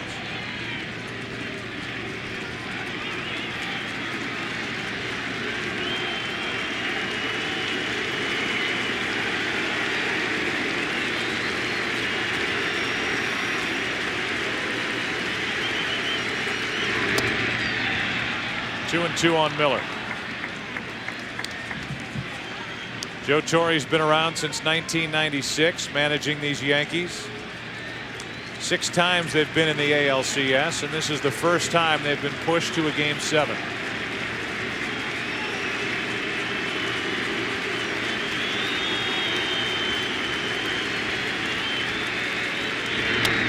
Left side, Enrique Wilson. 2 out. See how that ball tailed into the runner again? His second chance tonight. The first one went for an error and an unearned run scored. Watch how Wilson drops down. Fine play to come up with the ball. He drops down with that unusual throw, and it tails into the runner again. This time Johnson comes up with it. Now it's Varitek who's doubled and struck out.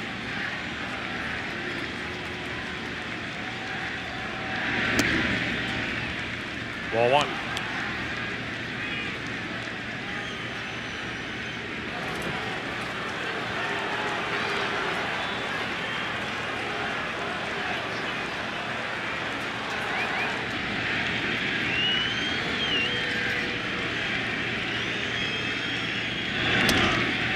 On the inside corner, ball and a strike.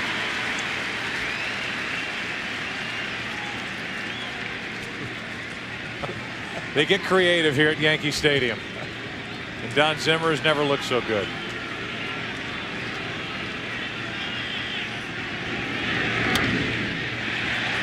Varitek now set up at a ball and 2 strikes.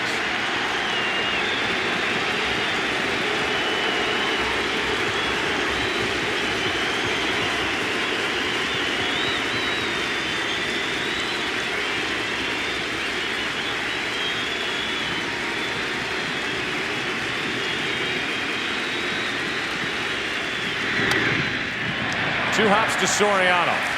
What a job Messina's done so far for the Yankees out of the bullpen. What a job Pedro Martinez has done on the mound for the Red Sox. Bottom of the 6th inning. 4-1 Boston.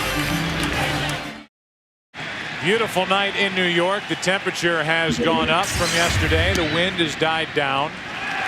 And Pedro Martinez misses with ball 1 outside to Nick Johnson. Johnson, Jeter, and Bernie Williams. In for a strike. Yesterday the wind was such a factor, and it definitely aided a couple of balls hit by the Red Sox in the top of the 7th. The inning where they got 3 and took the lead for good. Up and away, 2-1. A new look to this Yankee lineup. with Johnson batting second, Jeter hitting third, and Giambi down in the 7 spot. Millar gets a big hop, comes up for him on the backhand, and the flip for the out. Soriano's 0 for 3, Johnson's 0 for 2, Jeter is 0 for 2 as he walks in. The in-game box score for the Yankees brought to you by AT&T. After the top 3, you see a hit by Williams, Matsui with a double. And then at the bottom end, Giambi hitting 7th, the DH hit a changeup out of the park, leading off the bottom of the 5th for the only run for New York. Here's Jeter.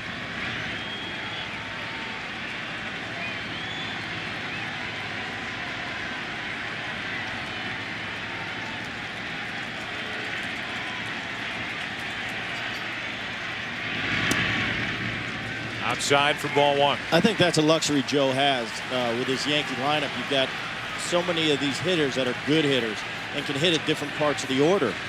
So that's a luxury for him. If he wants to mix it up, he's got a lot of guys that can hit in different spots and do the job. A 1-0 pitch is fouled out of play into the upper deck. 1 ball, 1 strike. But it is a difference between these two managers. Grady Little stayed with an order that wasn't working, at least producing a ton of hits and runs early in this series. They finally broke free yesterday, and Joe Torre moving pieces all around, and tonight 1 run on 3 hits against Martinez. A 1-1.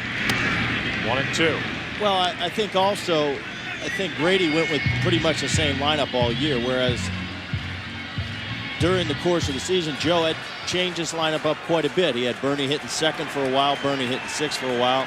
We all know the past 3 or 4 years, Bernie's been in that 4 hole. But it's something that he didn't just change in the postseason. He's done it throughout the course of the year, and I think that's the difference. With a count 1-2. Jeter takes it just outside, 2-2. The reason Torre had to change, because change was the MO of the Yankees all year. 20 different relievers, outfielders to and fro. The Mondesi trade, David DeLucci coming over, Kareem Garcia.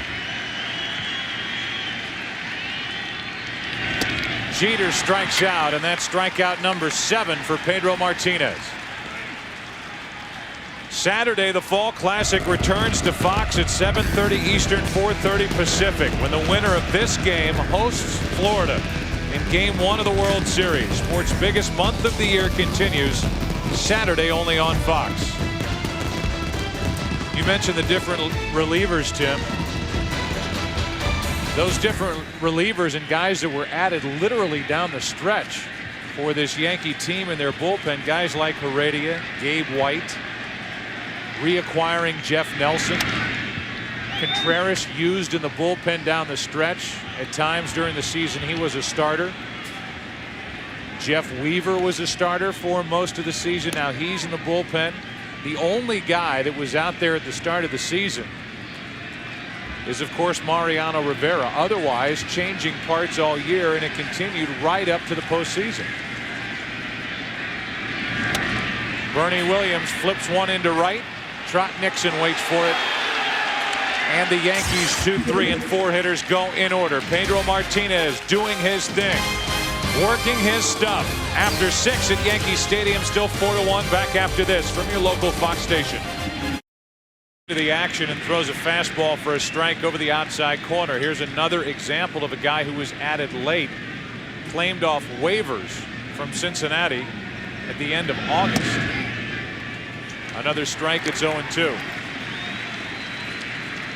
The one left-hander the Yankees had in their bullpen all season, not even active for this series, that's Hammond. There's Jeff Nelson getting loose for New York. Damon stays up there. Both teams will empty their holster for this game. Johnny Damon with only 1 RBI. 1. And it was a game winner last night with the bases loaded. A walk on 4 pitches from Felix Heredia. And the Red Sox added the 2-run home run by Nixon, and that was it. The 0-2. Damon up there battling, trying to find a mistake by Heredia. After Damon, it's Walker and then Garciaparra.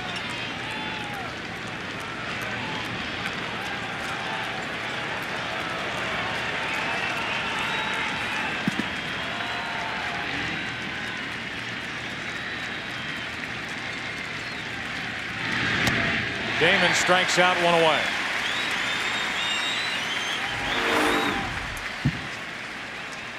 Felix gets Damon with the fastball.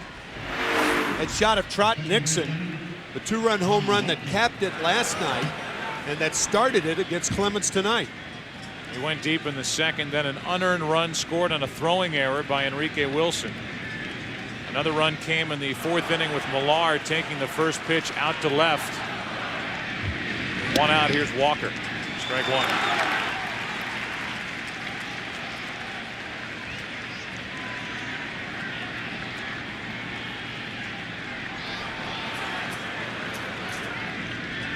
Right-handed bats to follow, so this could be it for Heredia with the lefty Walker at the plate.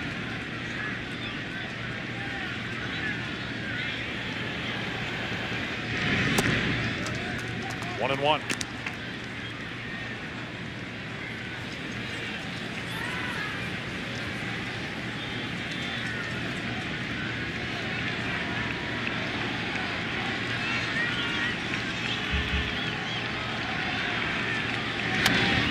Walker pops it up. Enrique Wilson in foul ground. Pulls in out number 2. Our Sprint Virtual Manager question was, who matches up better with the Marlins, the Yankees or the Red Sox? And your answer, 63% the Red Sox. And again, from the other side, the other perspective, the Florida Marlins, with the way they took care of the Chicago Cubs, have to be saying, whoever it is, bring them on. Joe Torre's going to bring on Jeff Nelson here in the 7th inning with 2 out, nobody on, and Garciaparra coming up.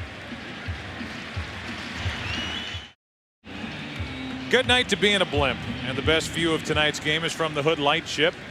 Hood Dairy supports children's hospitals throughout New England in partnership with the Boston Red Sox. It's one more reason you can feel good about Hood.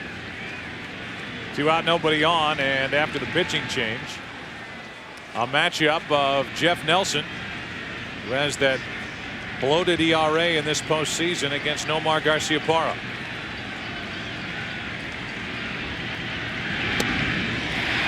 Nelson allowed a run yesterday in an inning and a third. Joe Torre yesterday, when Andy Pettitte could go only 5, brought in Jose Contreras, hoping to get 3 innings out of Contreras. Got only an inning and a third.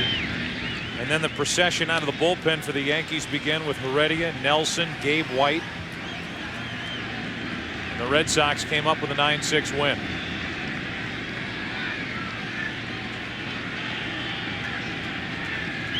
The 1-1.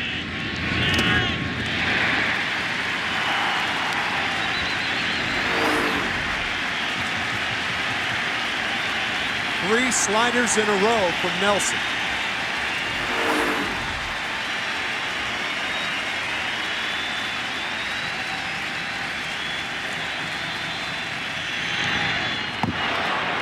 Two on Garciaparra for the Yankees in the bottom of the inning.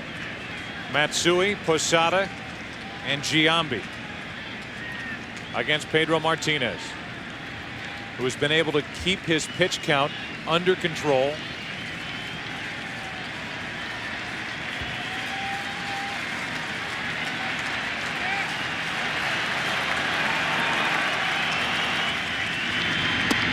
Garciaparra strikes out. It is time to stretch. Pedro Martinez came to town and came to this stadium, vilified in this city for what happened in Game 3 on Saturday at Fenway Park.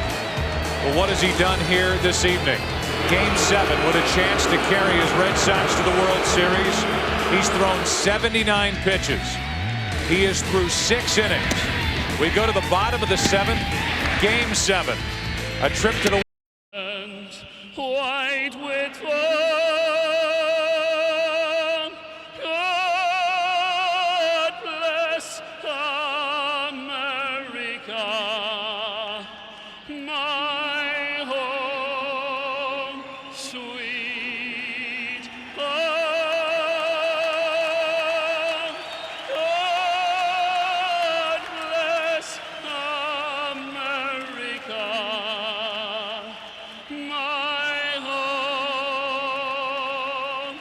sweet home.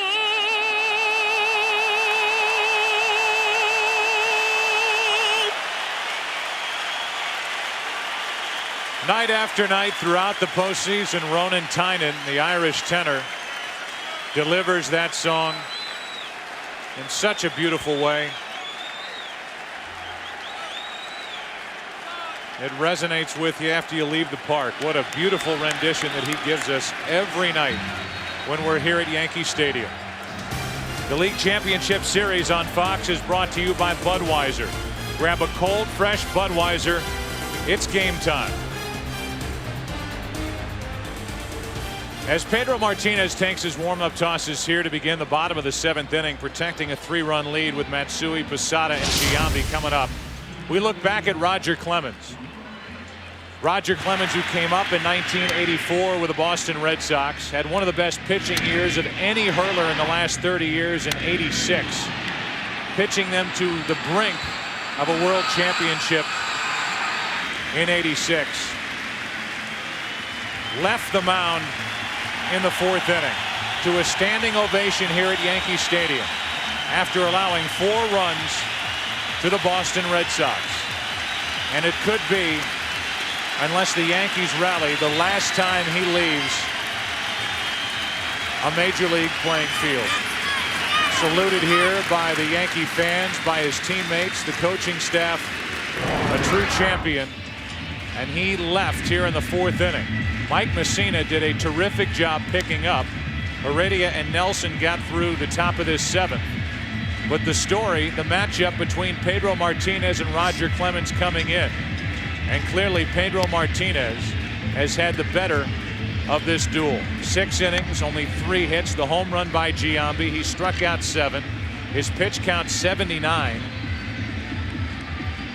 And he will work the bottom of this 7th inning with Matsui, Posada, Giambi coming up, and David Wells gets loose for the Yankees in their bullpen. The winner of this game moves on to the World Series on Saturday night. Joe, you and I and Brett were talking about this the other night, about whether Pedro Martinez, if he retired, would he go to the Hall of Fame?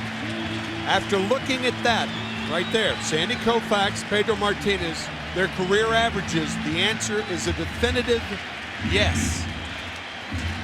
You could also slide Clemens' picture next to Koufax and talk about a guy who went out on top. Koufax, who left with an arthritic pitching elbow, as Matsui hits the first pitch to second. Picked up by Walker. Wide throw, but out. 1 away in the bottom of the 7th inning. Koufax left as a 30-year-old off a 27-9 season with a 1.79 ERA.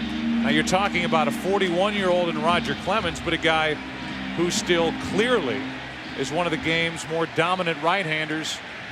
And when this season comes to a close, he has said he will spend time with the family and not come back to Major League Baseball.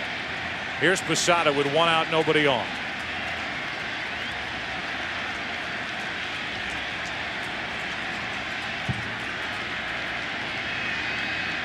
Posada takes a pitch high, ball 1. Let's check in with Kenny Albert.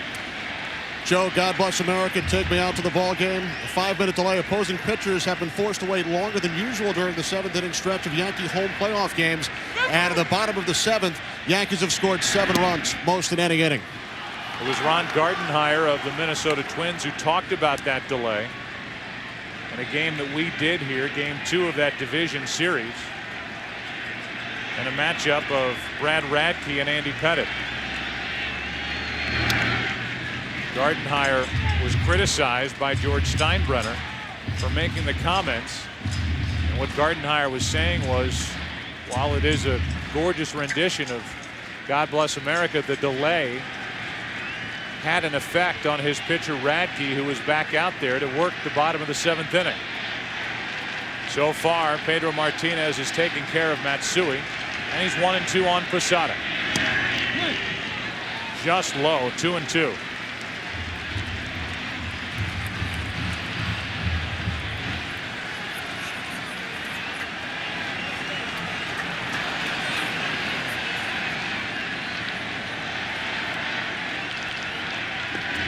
Now 3-2.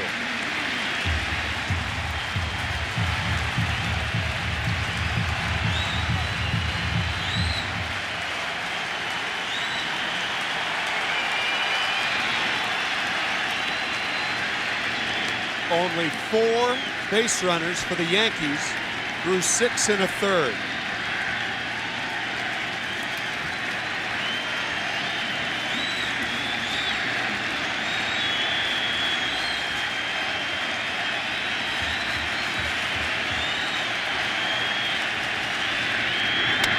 Posada into right center field. Damon on the move. 2 out. Hard hit, knuckling, and it died in right center field for the second out in the 7th. When you have a 3-run lead, obviously Martinez, a wily one, making Posada hit the fastball.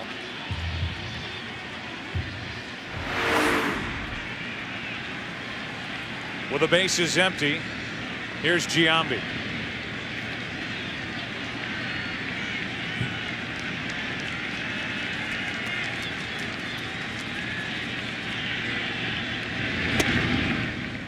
Inside for ball 1.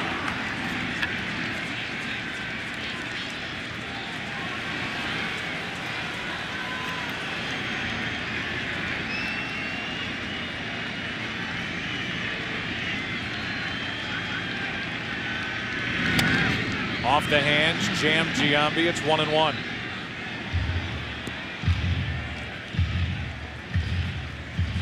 Jason's dad in the crowd, working with him before yesterday's game. He's hit 2 home runs, but moved down to the number 7 spot by Joe Torre before this game 7. A 1-1. Strike 2.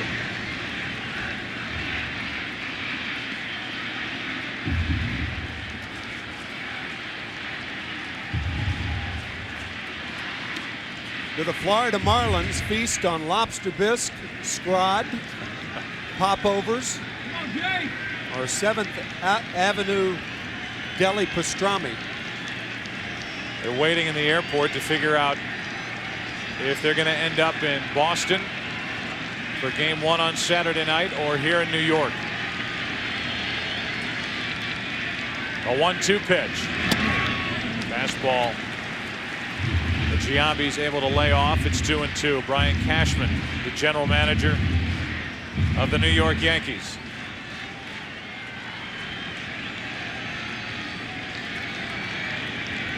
Pedro Martinez has struck out 7, walked 1.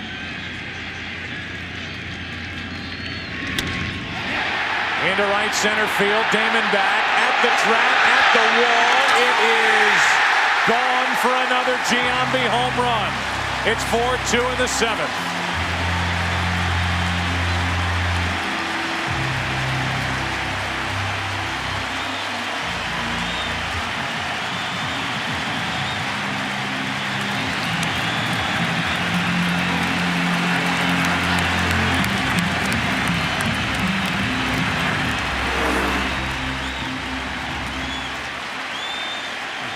Change up the first time, a fastball the second time. About 5 minutes before game time, Brett Boone looked at me and said, I would imagine Jason Giambi's pretty upset. Right or wrong? Yeah, I don't know how many times Jason's been out of the 3 or the 4 hole.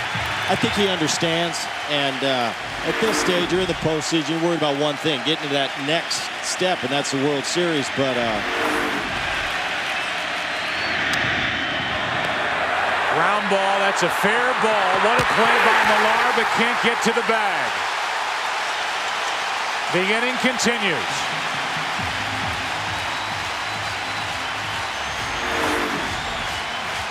That maybe scored a base hit because the error came in the loose footing of Millar. He should have shuffled the ball off to Martinez. That was the only chance he had to get the out. Wilson's too fast. Martinez was there. Millar tried to take it to the bag, lost his footing, and it's a base hit to bring in Garcia. And the Yankees have the tying run at the plate here in the bottom of the 7th.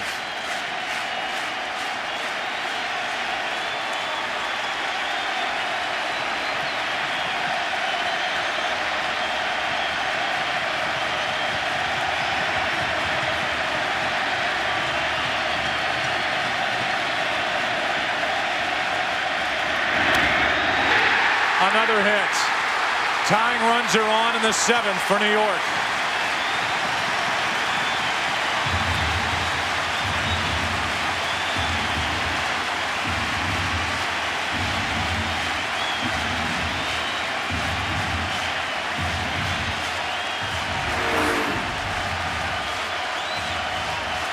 Three hits in a row here in the 7th inning.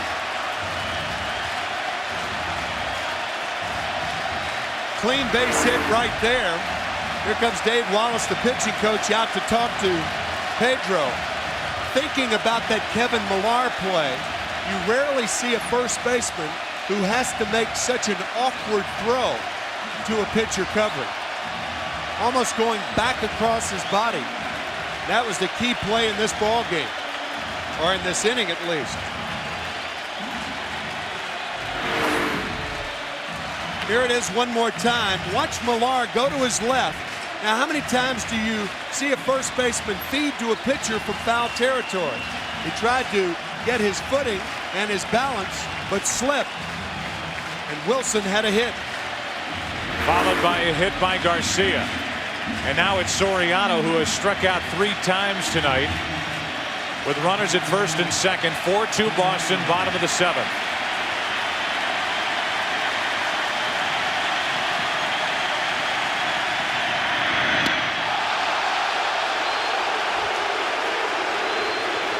Ball 1 gets a reaction from this Yankee Stadium crowd.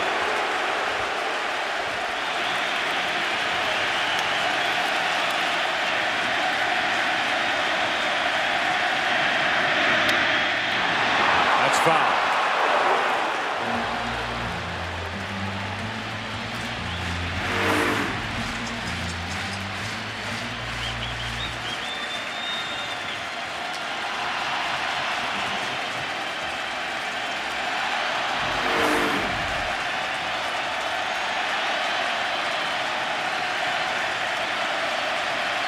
Rivera getting loose for the Yankees in their pen. Martinez still throwing hard. It's 1-2. Having Soriano totally befuddled thus far.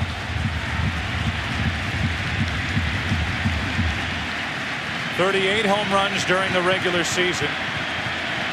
None so far in the postseason for Soriano.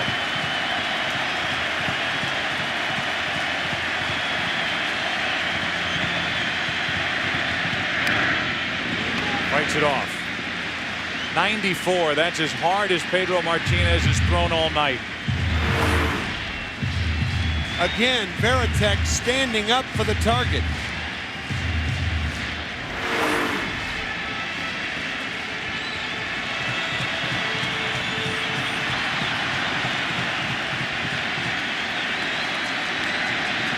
.98 pitches on the night for Pedro Martinez.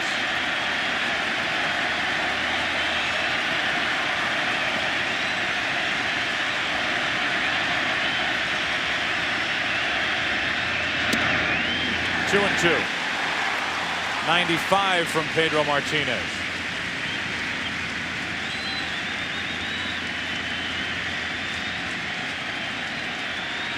First couple of innings, he was throwing a fastball up there at 88, 89. Timlin getting loose and ready for the Red Sox.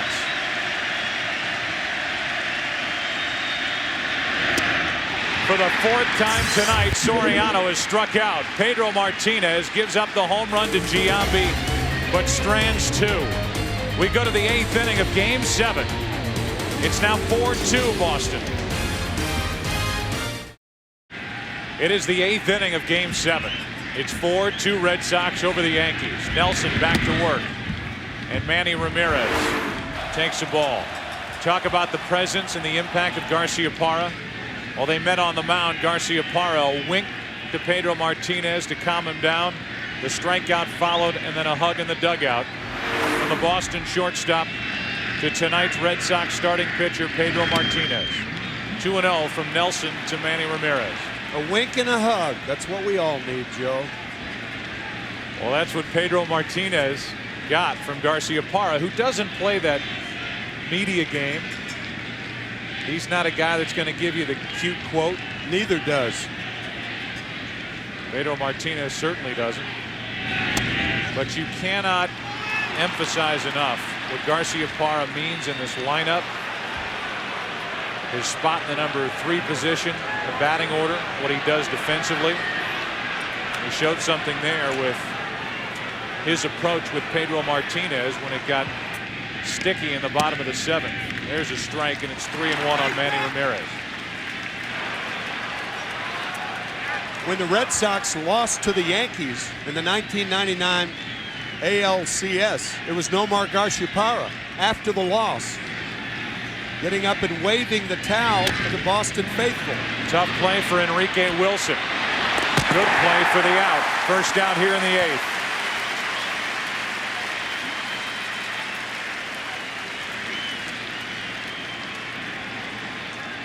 Now David Ortiz, and this crowd will get a kick out of seeing David Wells come out of the bullpen. 3 of the starters for the Yankees appearing in this game. First Clemens, then Messina, and as Nelson is gone, David Wells is coming out of the pen.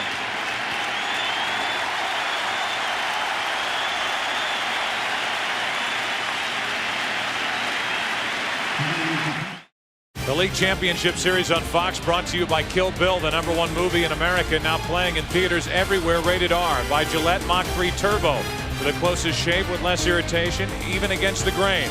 By Taco Bell, think outside the bun. And by Orville Redenbacher's Popcorn. Start popping today. We're in the top of the 8th inning, 1 out, and it's David Wells out of the bullpen for New York, dealing with David Ortiz. Kevin Millar to follow. 2 starts, 2 wins for Wells as Ortiz gets into one to right. This one is at the wall and gone. David Ortiz greets David Wells with a first pitch home run to right. It's 5-2.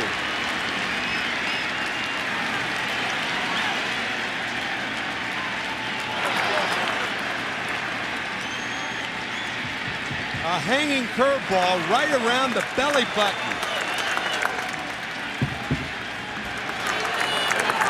Paul Wanger used to say hitters have to belly button the ball. Well, that's what Ortiz does right here. A little lower than the belly button. Crank to right. 3rd home run of the night by Boston, and for David Ortiz, his 2nd of the postseason. Jeter to his right, surrounds it, and throws to get Millar. 2 out.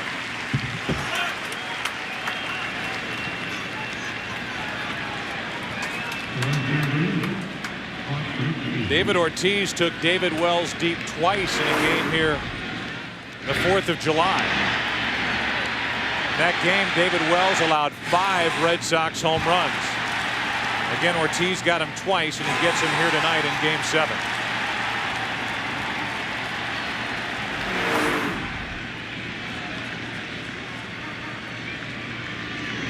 This is the 26th meeting between these 2 teams this season. And as the Boston dugout reacts, of the 25 played so far, the Yankees have won 13, the Red Sox 12.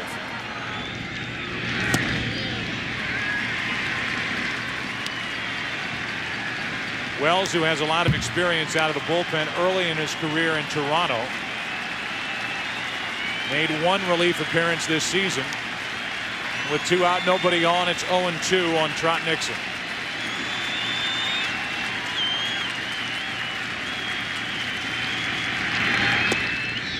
Ball 1.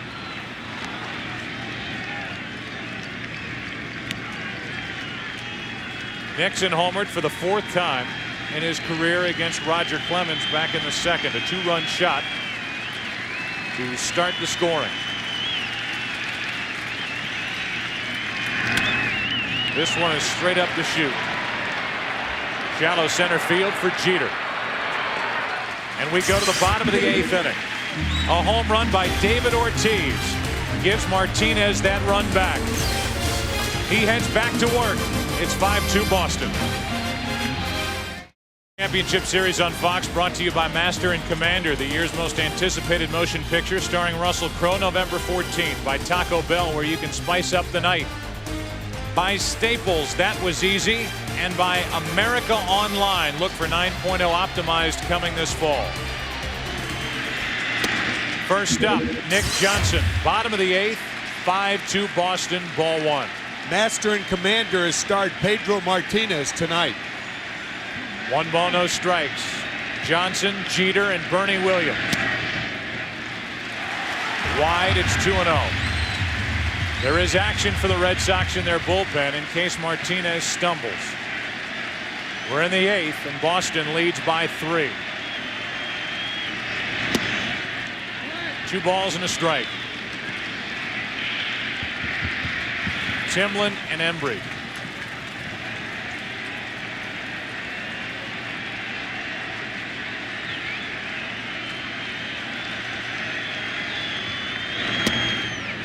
High, it's 3-1. Nick Johnson took the 2-0 pitch. We'll see if he's taking 3-1.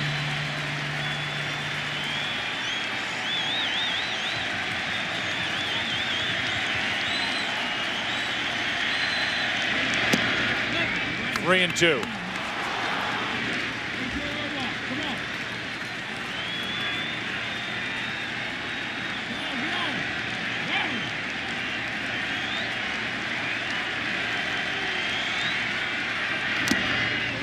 The Boston Globe today called this game the biggest game in one of sports' greatest rivalries.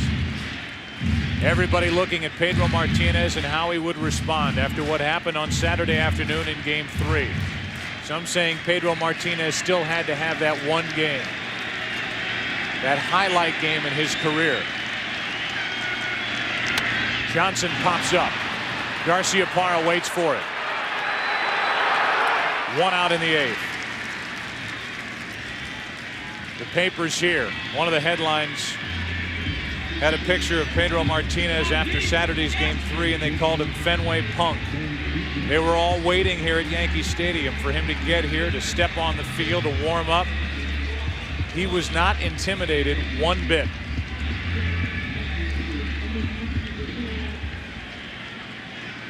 Regarded by many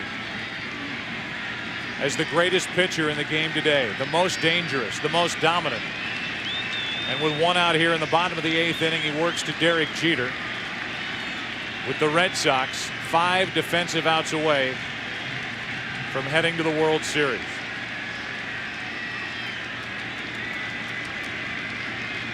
Jeter.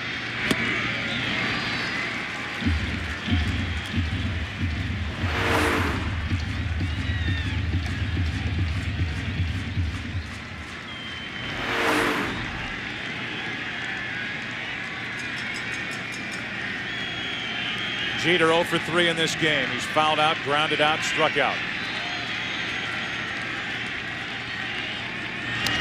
Strike 2.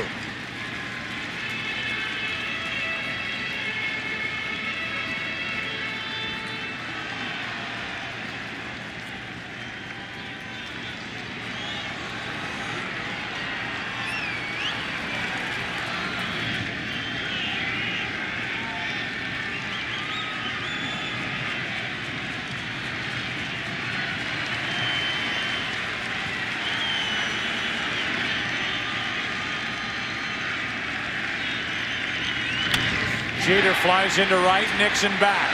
On the run, it's over his head. Jeter will dig for second and hold there with a double.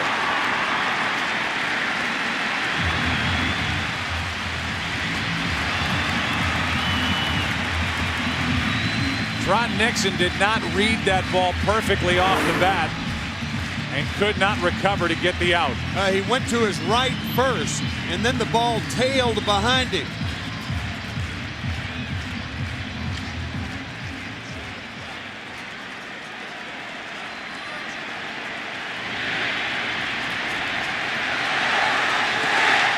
parents of Derek Jeter, who are in this spot year after year in October.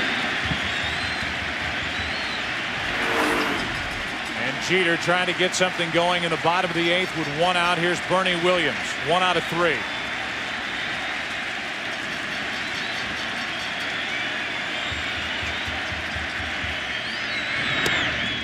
On the inside corner, strike 1.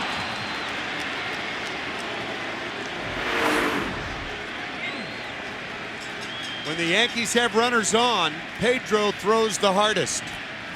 95, a couple of pitches the last inning with runners on at first and second. Now 92 to Williams on the inside corner.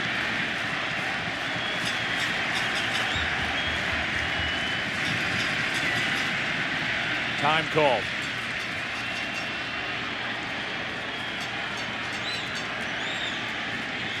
It's Williams now, Matsui, the number 5 hitter, on deck.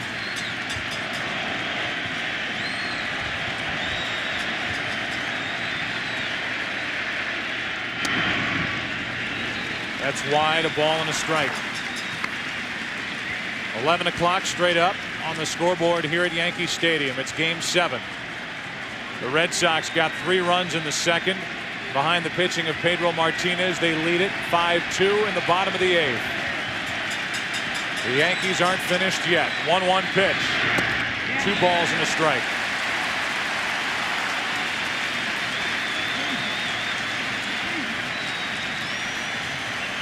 With Matsui, the left-handed hitting outfielder, on deck. Alan Embry, the lefty, is getting ready in the bullpen for the Red Sox. And you get the feeling that he will be the pitcher against Matsui one way or the other. That's foul. 114 pitches on the night for Pedro Martinez.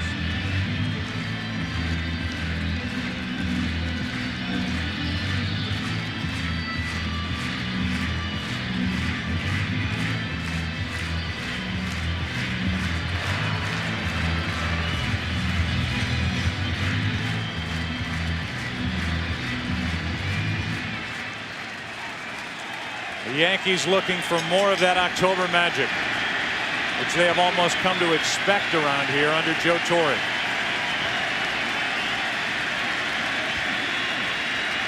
The 2-2 into center field. Damon will play it on a hop. Jeter will come to the plate. It's a 2-run game.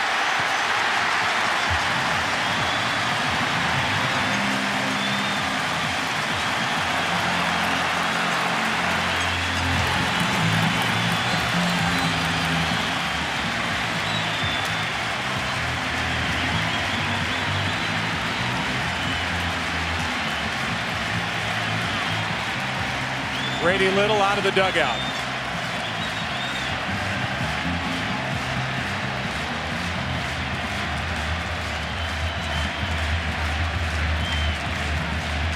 With 115 pitches on the night, Grady Little is going to stick with his starter. He gave Martinez the chance to say yay or nay. And he said yes.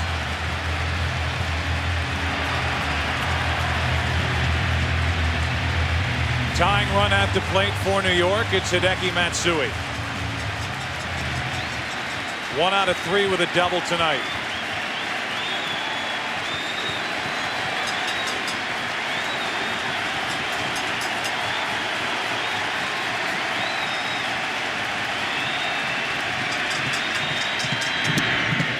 Strike 1.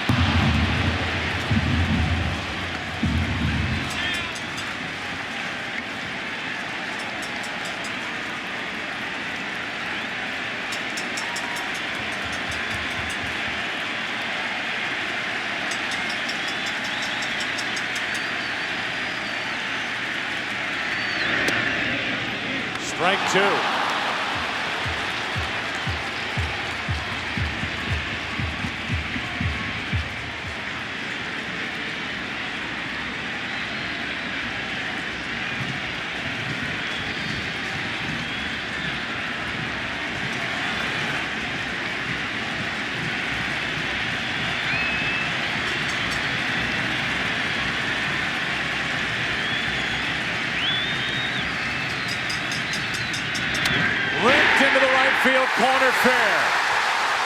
Tony Williams will dig. It's a ground rule double. It's second and third as the Red Sox catch a break as that ball hops out of play. But the tying runs are at second and third with one out here in the eighth. The way I see this is the most blatant situation for a second guess in this series. Whether to bring Embry in to pitch to Matsui or not. If you're not going to bring him against Matsui, when are you going to make that move? On an 0-2 pitch, Matsui, who had doubled in game 3 off Pedro, doubles again. I think it's a case where Grady goes out to Pedro Martinez, his #1 guy, and because of the respect that he has earned, gave him the option. And he stays out for Posada. Second and third, one out, bottom of the eighth, a run already home. Ball one. Tim, remember those ghosts we were talking about? 119 pitches. The Yankees making noise, and these fans lighting it up in the bottom of the eighth.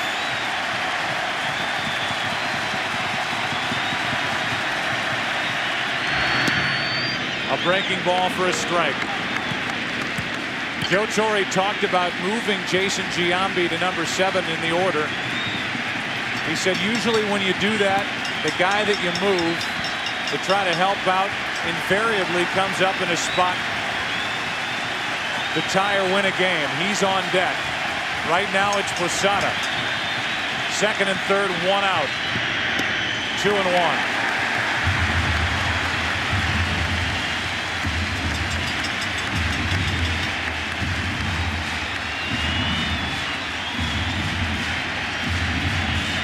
Jason Giambi struck out with runners on at second and third last night against Alan Embry.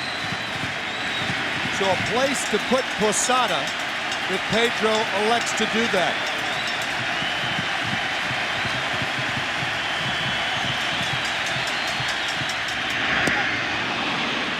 Two and two.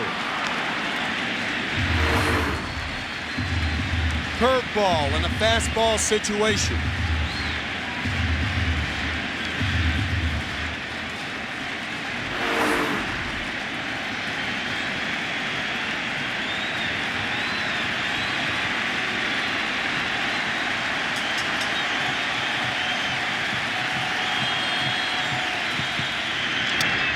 A flare into center field. Out as Walker won't get it. The base running of Matsui. He comes home. Nobody covers second. Tie game.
Alan Embry takes over the left-hander. He struck out Giambi with runners at second and third and one out in yesterday's game. Pedro Martinez will sit and watch. It's a 5-5 game and time is called at the plate. 123 pitches on the night. The fourth most for Pedro Martinez this season.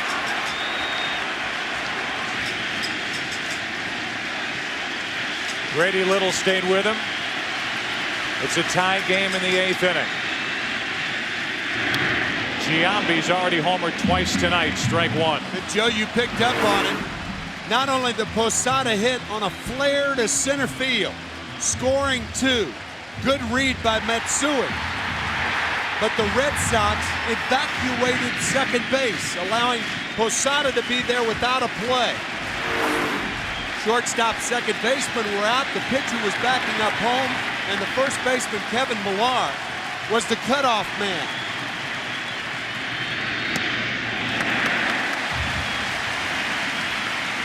One ball, one strike. Go-ahead run at second with one out.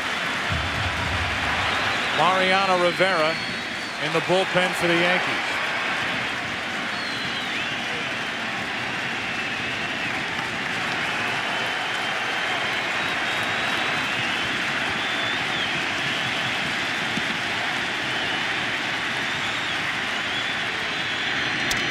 Giambi breaks his bat. Damon comes on for the second out of the inning. Well, you said it at the time with Bernie Williams at the plate. Jeter was on at second. Williams, an RBI base hit. Embry was ready in the bullpen for Hideki Matsui. He stayed in the bullpen. Pedro Martinez at the end of a long night. And he stayed in to give up the double to Matsui, the two-run double, and it's ruled a double by Posada, who took second when nobody was there defending for the Red Sox. Now Embry comes in, gets Giambi on a fly ball to center, and with Enrique Wilson at the plate and the go-ahead run at second, two out, a meeting on the mound with Grady Little, Alan Embry, and Jason Varitek. You know that Grady Little, as he's making the move right here, you know that Pedro Martinez said, I want to stay in the game. Sometimes the manager has to overrule the superstar. In that case, he didn't. Embry in too late. Embry gets one out, another pitching change. The League Championship Series on Fox brought to you by Chevy Silverado. It's the right truck. By AT&T Wireless. Go to the game alone and take all your friends with you. Reach out on the wireless service America trusts. By Nicoderm CQ. You're not a superhero. You don't have to be. You've got Nicoderm CQ. And by Subway. Good so you don't always have to be. Subway, eat fresh. Well, the move made by Grady Little to bring Embry out of this game, and what it does for the Yankees in Joe Torre is get Enrique Wilson out of the lineup. He was coming to the plate to face the left-hander Embry, and now with Timlin on the mound, Ruben Sierra will come off the bench as the Yankees may be a hit away from taking the lead. And the only reason Enrique Wilson was in the game was to face Pedro Martinez. So now you have the more experienced, the more powerful Ruben Sierra instead of Embry pitching to Enrique Wilson. Sierra homered in a pinch hitting appearance at Fenway Park on Sunday.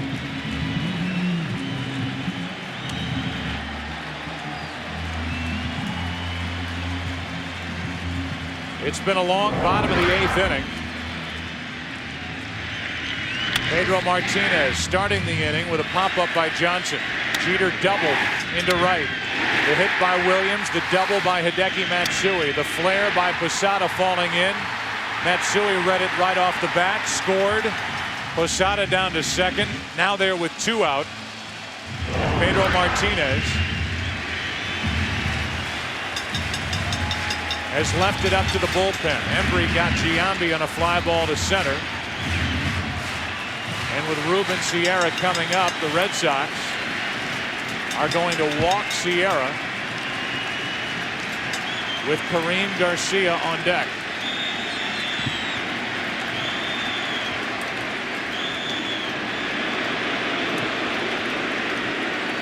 In Game 7 of the 2001 World Series, in the ninth inning, Luis Gonzalez beat the Yankees and won the World Series on a flare to center field with the infield drawn in. And tonight, in Game 7, 2 years later, the Yankees had tied it on a flare to center by Posada. This will put 2 on with 2 out and bring Kareem Garcia to the plate.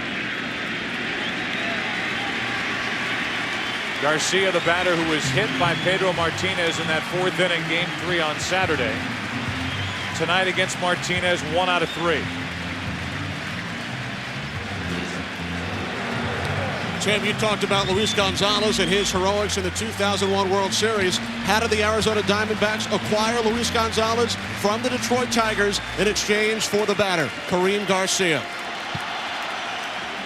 The opportunity of a lifetime for Garcia, as Sierra is going to be lifted for a pinch runner. That's Aaron Boone. He's going to have to come into the game anyway to play third base.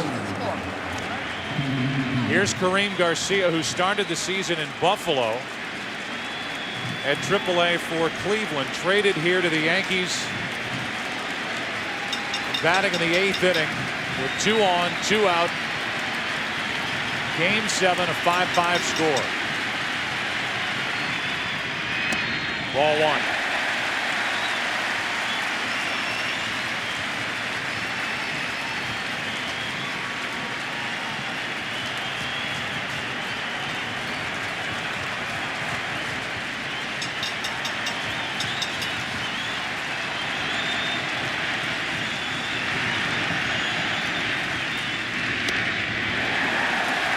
Two and 0.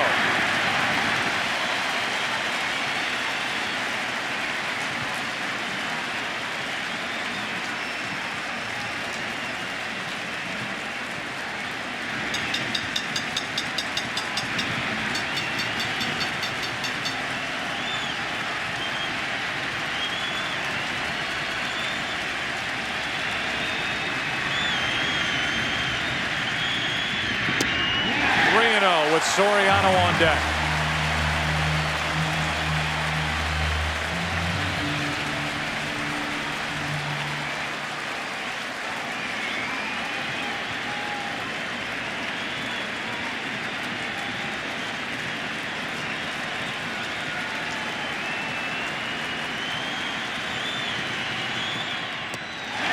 Bases loaded with 2 out.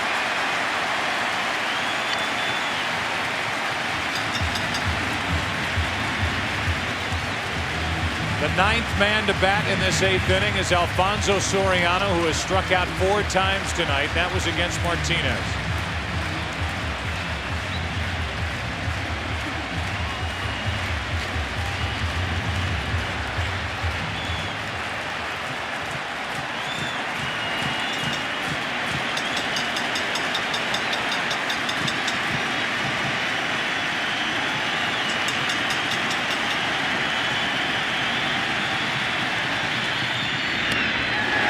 Five in a row out of the strike zone from Timlin, and here comes Dave Wallace, the pitching coach.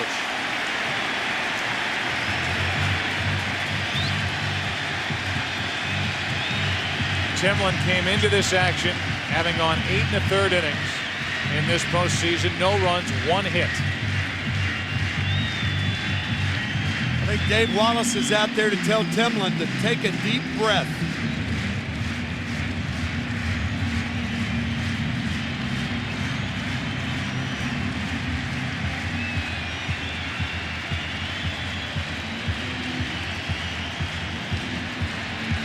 Willie Randolph with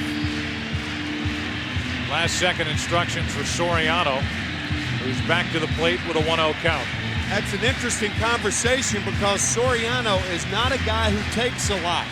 I wonder if Joe Torre gave him the take sign after 5 balls in a row by Timlin.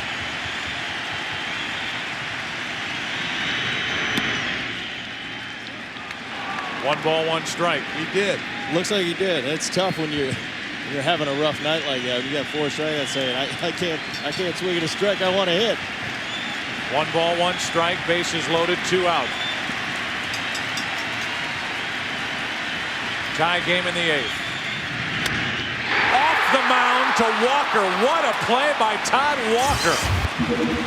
That thing went up the ramp of the mound, and Walker stayed with it. The force out at second, and the Yankees leave the bases loaded. Walker also had to deal with the umpire.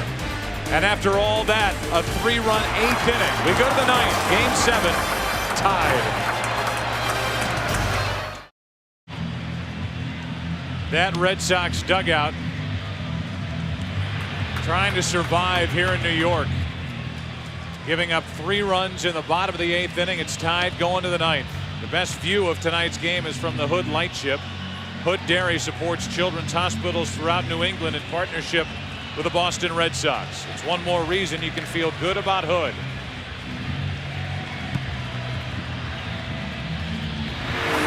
Another look at that last play in the bottom of the 8th. It hit off the pitcher's mound, went up into the air, over the head of the umpire, Alfonso Marquez, and Todd Walker stayed with it to get the force out at second. And now in a tie game, the Yankees bring in Mariano Rivera. For 2 innings. At least. The Yankees have used Clemens, Messina, Heredia, Nelson, Wells.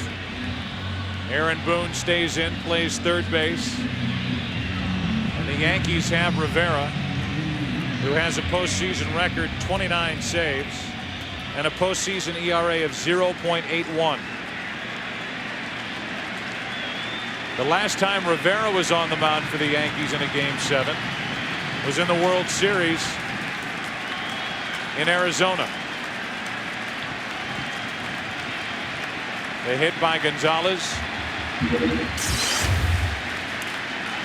And the victory in the series for the Diamondbacks. Miller, Varitek, and Johnny Damon, the hitters for the Red Sox.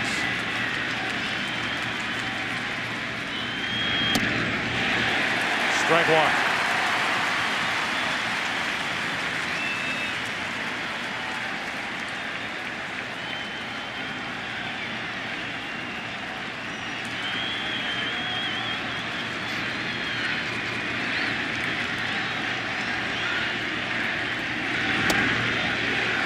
One ball, one strike.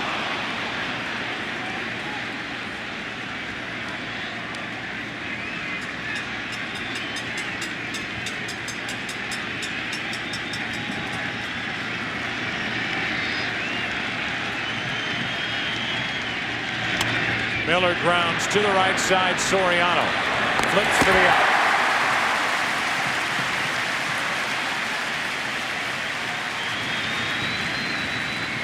And now it's Varitek. The reliable, durable, everyday catcher for the Boston Red Sox. He's doubled in this game. He has hit 4 home runs this postseason.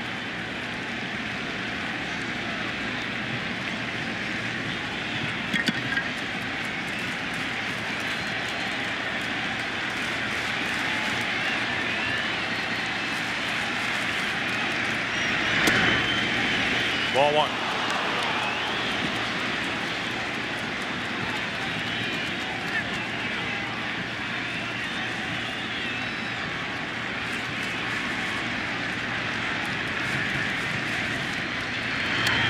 Big rip by Varitek, who was trying to untie it. It's 1 ball, 1 strike. That is 5 inside targets by Posada for Rivera.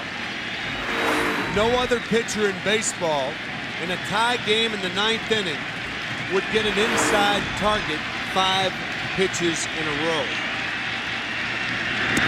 Make it 6. And you can see Varitek almost stepping in the bucket on that pitch. It's 2-1. Yeah, you try to speed it up. You think by stepping away toward the first baseline is going to get the bat head through the strike zone quicker. Usually it doesn't. Now it's 3-1 with Johnny Damon on deck.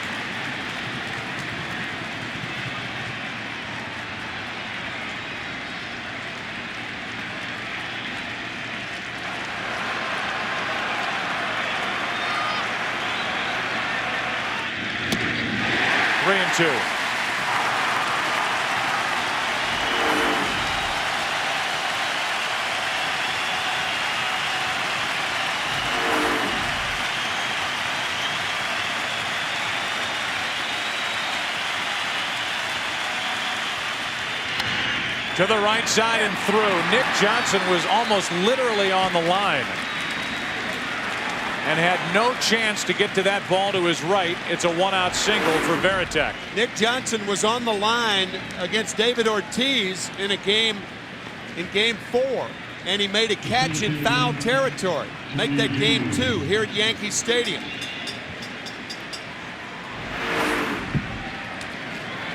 So with Rivera throwing inside fastballs, you have to guard the line in that situation to prevent the double. Now Damian Jackson in to run for Varitek.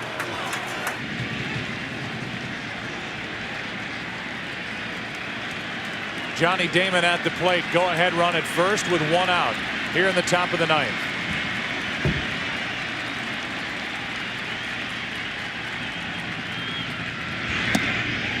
Strike 1. Rivera has become almost robotic with the way he puts up scoreless innings in the postseason. The Red Sox have scored a run against Rivera in this series, and they try to do it here in the 9th inning in game 7.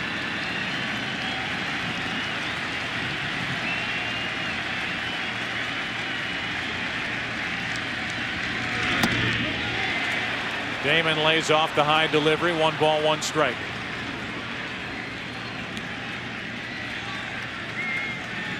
In his postseason career, 2 blown saves. 1 came at Cleveland. The last one came in Phoenix.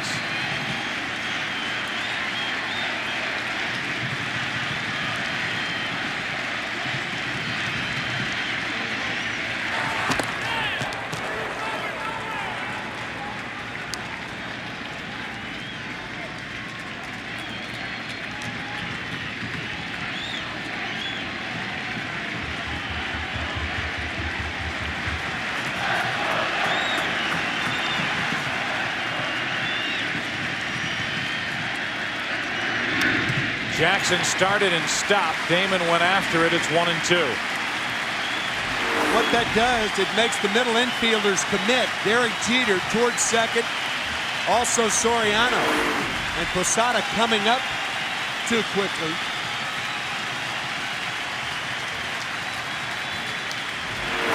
Watch the fake break by Jackson and what it does to the middle infielders. Jeter in particular. I think he was going. He just didn't get a good jump.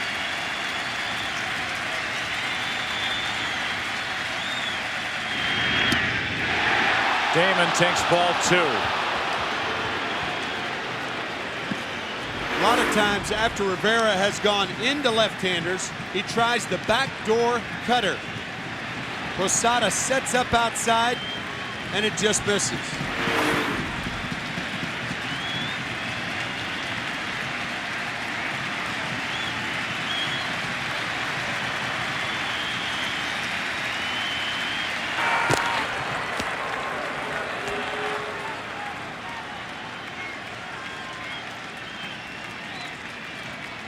Damian Jackson during the regular season stole 16 bases, was caught 8 times.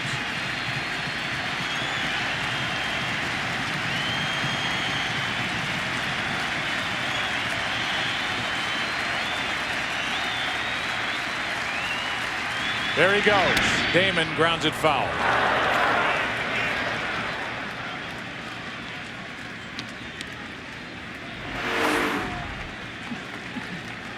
Not that good a jump by Damian Jackson. But that's why Nick Johnson was guarding the line. Push the ball to the fat part of the field, give up the single, and make them steal a base to get to second base. That's the theory behind it.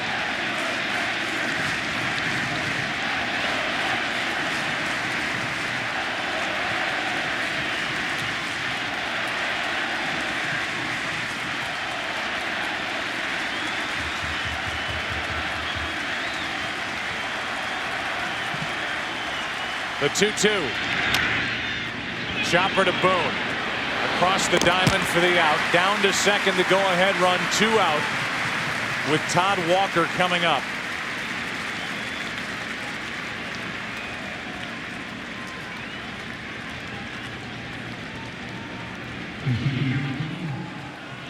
A visit to the mound from Jorge Posada, with Todd Walker digging in. 5-5 in the top of the 9th inning. The winner of this game will meet the Marlins on Saturday night, either in Boston or here in New York for Game 1 of the World Series. The Red Sox and Pedro Martinez had a lead going into the bottom of the 8th, even with 1 out and nobody on in the bottom of the 8th inning. But the Yankees came up with 3 to tie it. Matsui shallow in left field, and that's where he should be.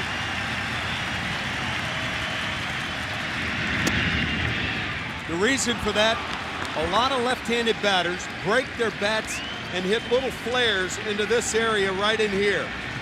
That's why the off-fielder, Matsui in this particular case, plays a little more shallow than he would on most pitches. Todd Walker tripled off Rivera in Game 5. He takes in at the knees, 1-1.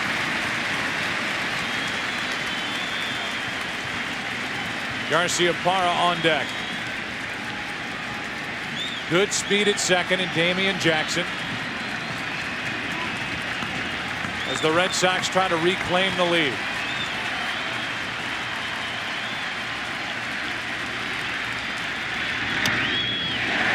One and 2 on Walker.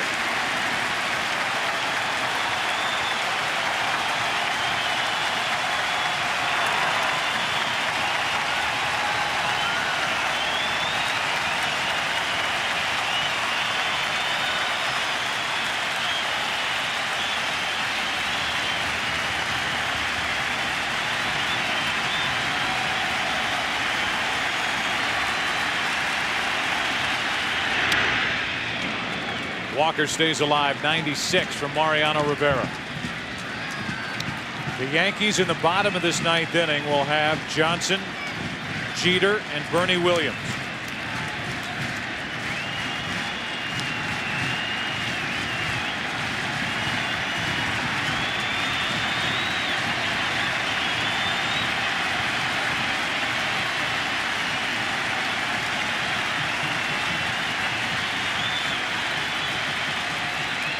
Todd Walker floats one, caught by Soriano. A stutter step. Soriano recovered and grabbed it for the final out of the top of the 9th.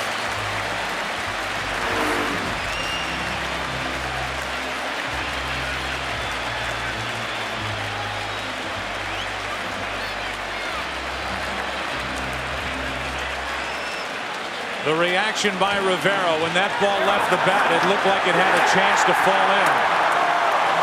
But Soriano was there waiting for it. We go to the bottom of the 9th inning of game number 7. Series tied. Game 7 is tied. The new MLB Authentic Collection performance batting jerseys and caps are here. Now anyone can get them. Just visit MLB.com. Mariano Rivera got the final out on this from Todd Walker.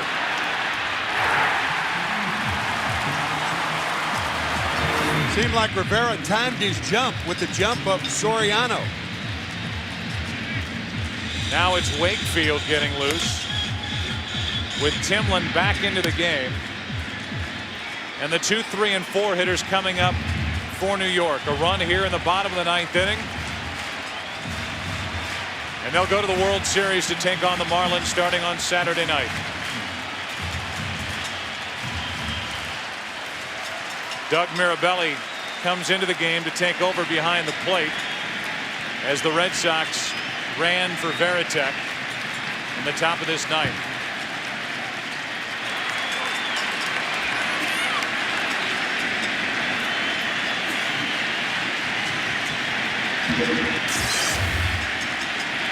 Nick Johnson off the end of the bat, third base side, foul ground. Strike 1.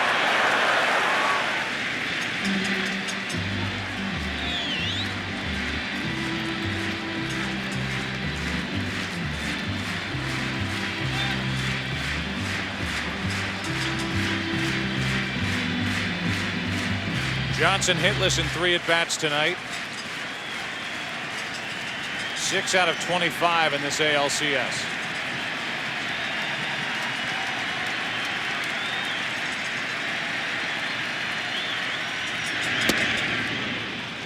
Poured in for a strike, 93 miles per hour. It's 0-2.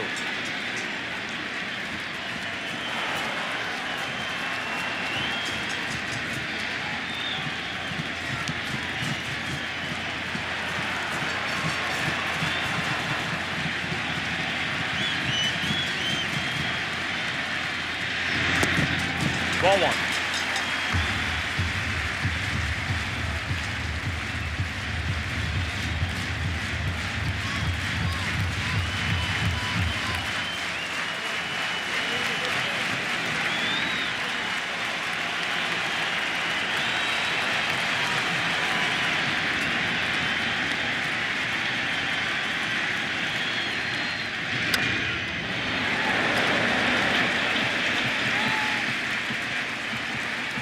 Looking down at Bill Miller, the third baseman.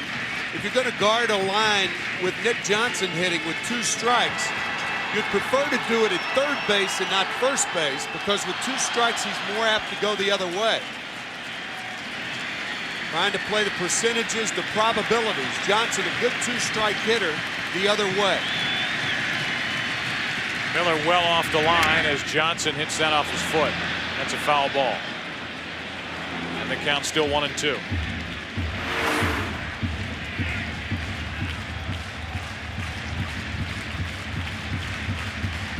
Right off the right ankle.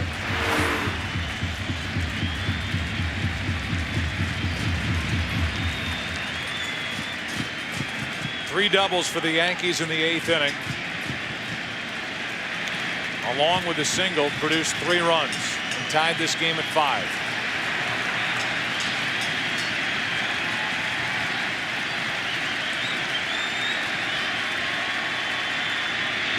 Two and 2.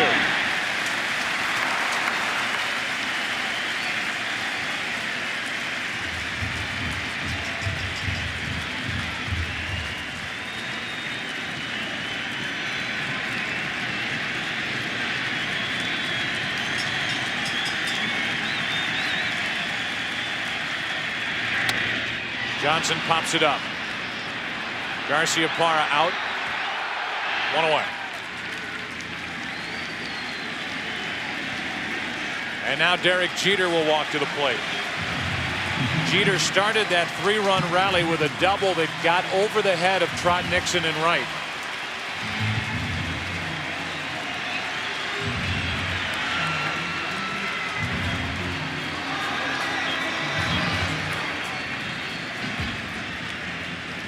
Jeter came into this game with a .365 career postseason batting average here at Yankee Stadium.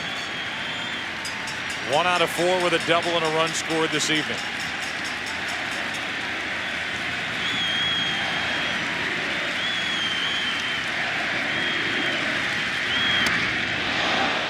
Just inside for ball 1.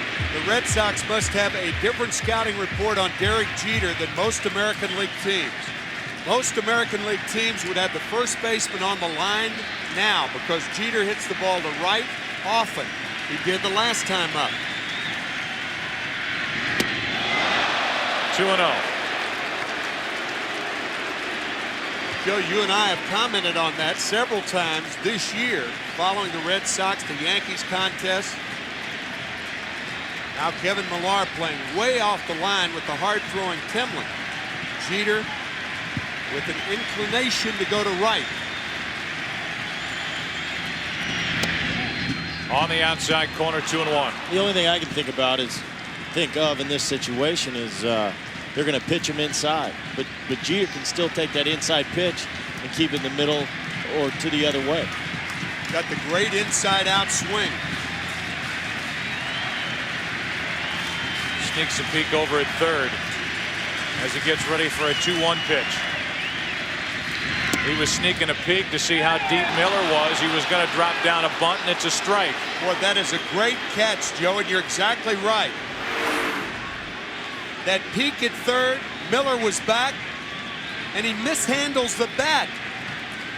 The top hand came off the bat. How bizarre was that? Top hand comes off the bat in an attempt to bunt, and he takes a strike. Now it's 2-2.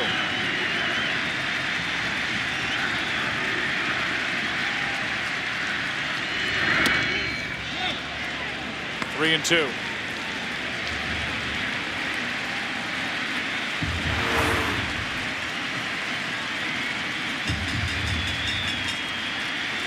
He wanted to bunt and lost control of the bat after that peak at third.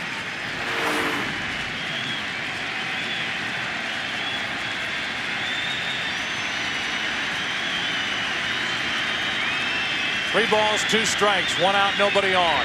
Jeter strikes out. Timlin got it by him.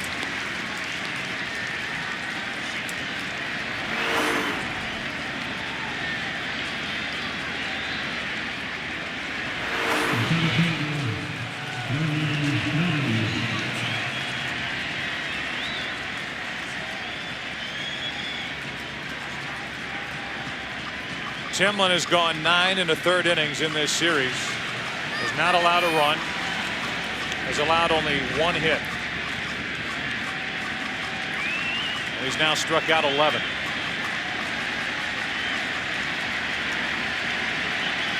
With 2 out, Bernie Williams at the plate. Strike one. Here's that peak Joe Buck was talking about right before the 2-1 pitch.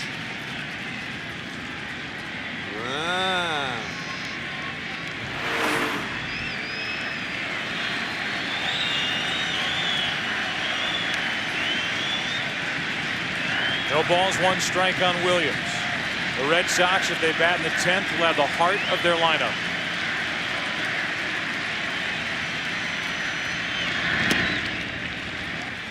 One and one. Matsui, his first year with the Yankees, classified as a rookie with a key double in that 3-run eighth. He got it off Pedro Martinez with Alan Embry standing in the bullpen. Hard hit, diving stop by Walker from a knee to end the 9th. Wow. Todd Walker made a tremendous play to end the 8th with the bases loaded. And then this to send Game 7 into the 10th. Why wouldn't we play more? This series tied, and as we go to the 10th, the big bat's coming up for Boston. It's 5-5. Had that ball gotten by Todd Walker, it may have been a double into right center field. It was hit that hard, but Walker recovers and throws from his right knee to get Bernie Williams. So now here in the 10th, Garciaparra first up. Manny Ramirez, David Ortiz will follow against Rivera. And a check swing foul.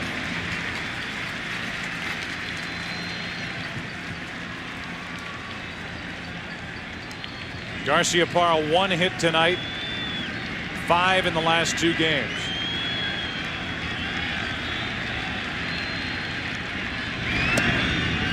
One ball, 1 strike.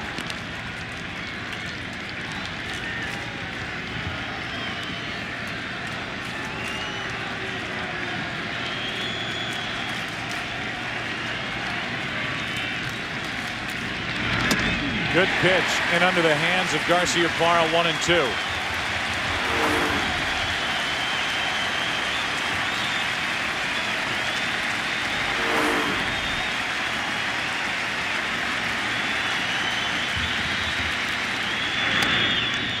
Red Sox fans have got to be wondering if this is just another case of the Boston Red Sox getting to the edge and then coming back. They fell down 2-0 to the Oakland A's, won 3 in a row to get to the ALCS. They fell down 3-2 of the series coming back here and won Game 6, 9-6. Garciaparra takes strike 3, and there's 1 out in the 10th.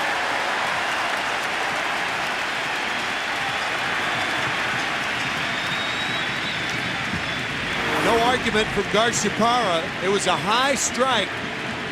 just above the waist. Looked like a cutter. The only cutter he threw him that at bat. He went up, threw him sinker, sinker, sinker, and then threw him a cutter. When nobody could tie up right-handers like Rivera. It's tough. Here's Manny Ramirez with 1 out, nobody on.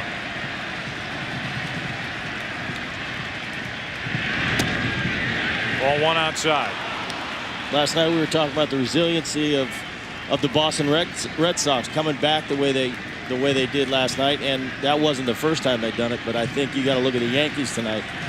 Pedro Martinez on the mound with a 3-run lead, coming back the way they did. This has been unbelievable watching it. 5-5 in the 10th, game 7. 2 balls, no strikes. Rivera during the season allowed in 70 2/3 innings 3 home runs. Ramirez waiting for a 2-0 pitch from Mariano Rivera. Ramirez tied up. He went. It's 2-1.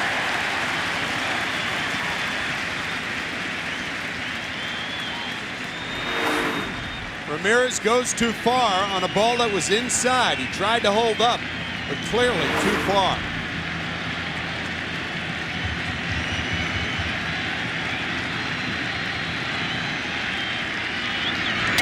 Shattered bat and a foul into the seats. 2 balls, 2 strikes.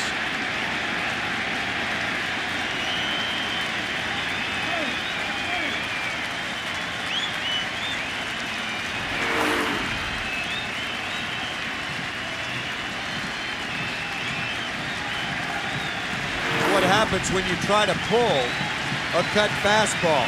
We talked about it the other night. Ramirez, if he hits the ball hard, will probably hit it to the right side of the field.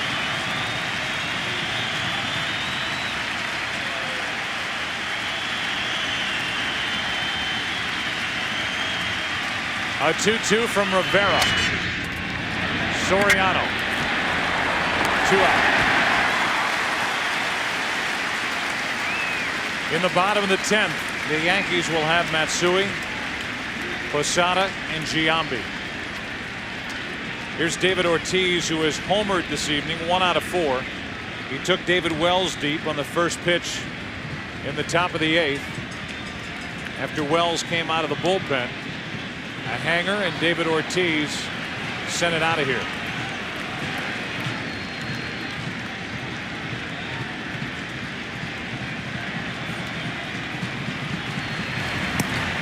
The knuckleballer Tim Wakefield getting loose.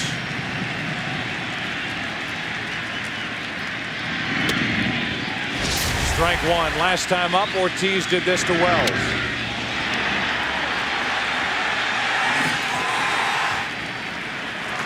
That made it 5-2.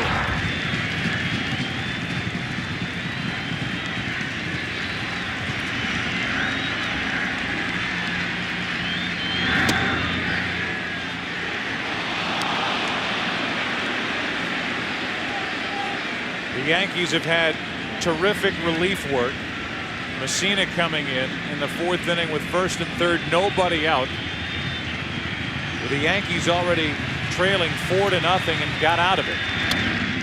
That's strike 2 on Ortiz.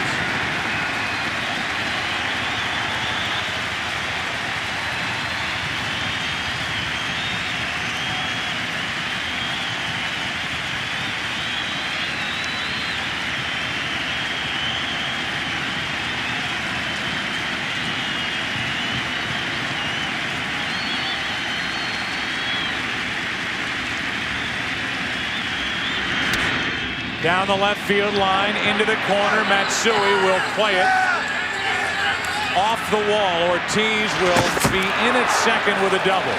Just stayed fair, just stayed in the park, and Ortiz with a 2-out double. The go-ahead run at second. Posada setting up outside, and Ortiz going the other way. Probably thought he was at Fenway Park with a monster out there. He's peppered the monster all year long. And now doubles to left. A fine play by Matsui to make it close at second. Ortiz in there, and a pinch runner now for David Ortiz. Fighting the right hand that feeds him is Mariano Rivera, and Gabe Kapler will come off the bench to pinch run. David Ortiz does not run well, and Kapler with an RBI chance for Millar at the plate carries the go-ahead run in his back pocket with 2 out in the 10th. You rarely see any emotion out of Rivera, perhaps thinking about throwing it inside instead of outside. Strike one on Millar.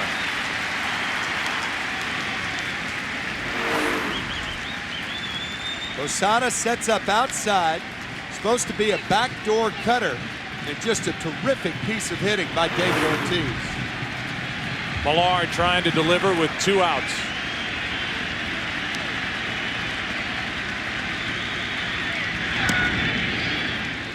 One ball, 1 strike. Now Williamson joins Wakefield in the Red Sox bullpen in case Boston gets a run here in the 10th inning and takes the lead. That's up to Millar and Rivera. A pop-up. Jeter still tied as we go to the bottom of the 10th inning. Matsui, Posada, Giambi coming up. Back after this from your local Fox station.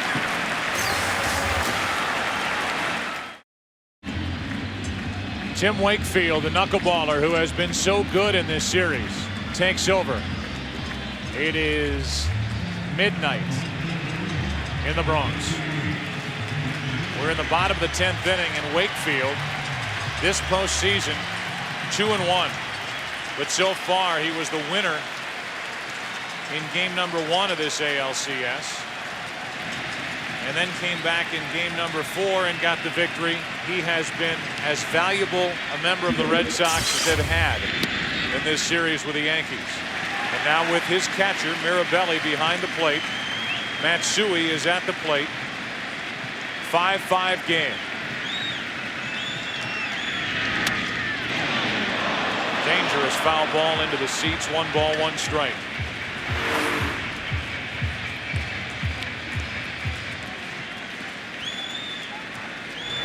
With the clock striking 12, only 44 hours until the World Series starts. Either here in New York or at Fenway Park in Boston. The 1-1. 2 balls and a strike. The Florida Marlins still don't know where they're headed. Right. Waiting around to see if they're coming here or going to Boston. 3 balls and a strike on Matsui.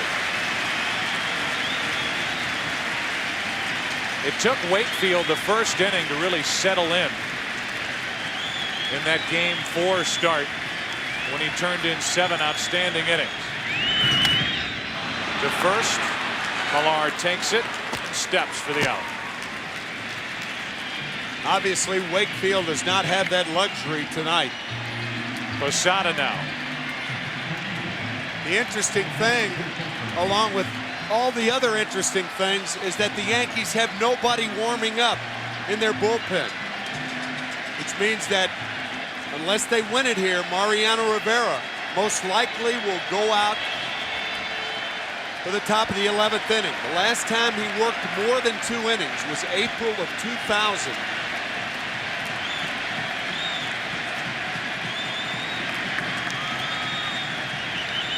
Posada, the one who tied it with that flare double into center field to score 2 in the 3-run 8th.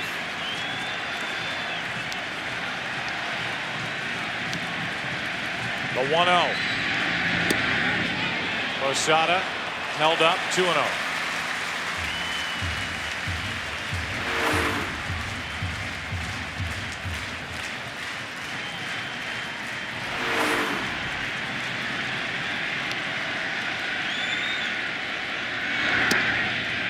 Two and 1. I happened to talk to Wakefield before this game about the different umpires.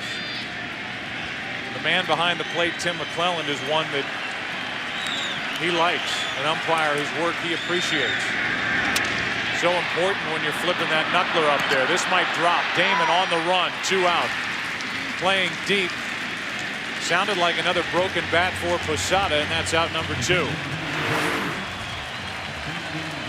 Talk about that area that Johnny Damon covers, and he has to. The corner outfielders, Trot Nixon and Manny Ramirez, caught the fewest balls than any other corner outfielders in the major leagues this year.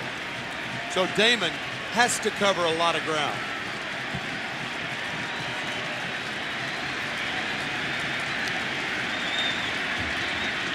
Giambi takes a strike. 0 for 5 in this series against Wakefield is Giambi. You remember his first at bat in the 4th game of this set. A line drive double play hit to the first baseman. 1 ball, 1 strike. Giambi batting in the number 7 spot. He has already homered twice tonight.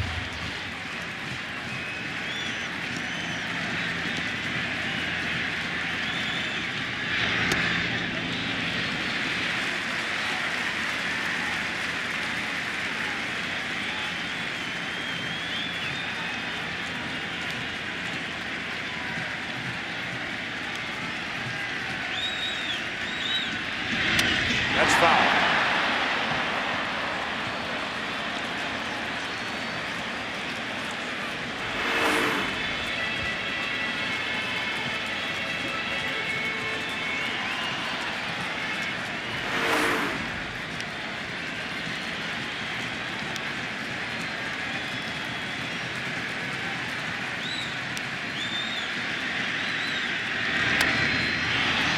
Shallow left, Manny Ramirez in, Miller out, and it's Ramirez. And it's the 11th inning now of Game 7. Nixon, Miller, and Mirabelli coming up for Boston. We're still tied in the Bronx, 5-5.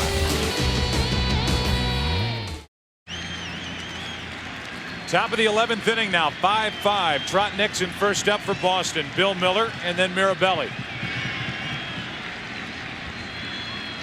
Nixon tonight has hit a 2-run homer, walked, struck out, popped up.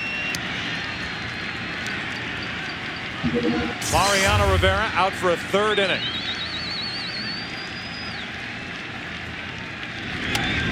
First pitch swinging, that's strike 1, and Nixon had a pretty good cut at that pitch from Rivera.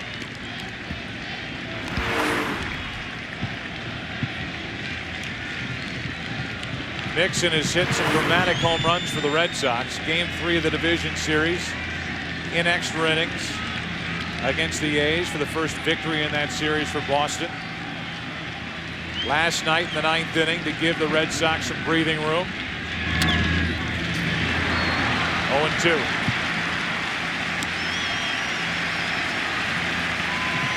This will be pitch number 40 for Mariano Rivera.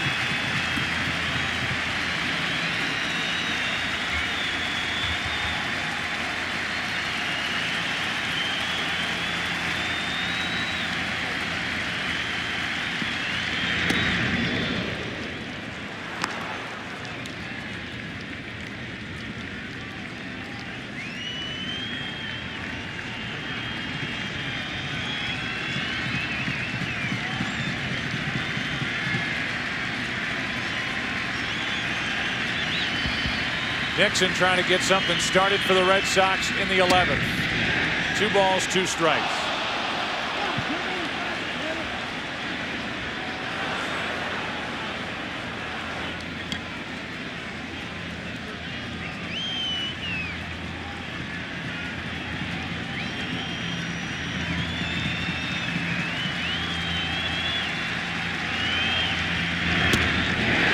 One out.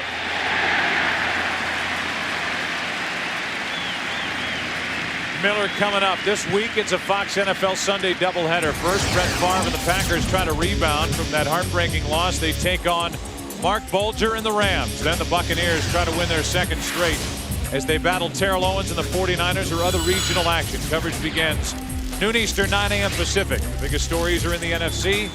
The NFC is on Fox. At the plate, Miller.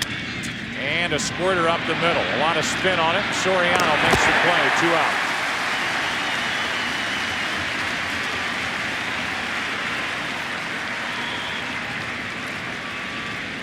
And now it's Doug Mirabelli who took over behind the plate when the Red Sox had to pinch run for Veritek in the 9th inning with Damian Jackson.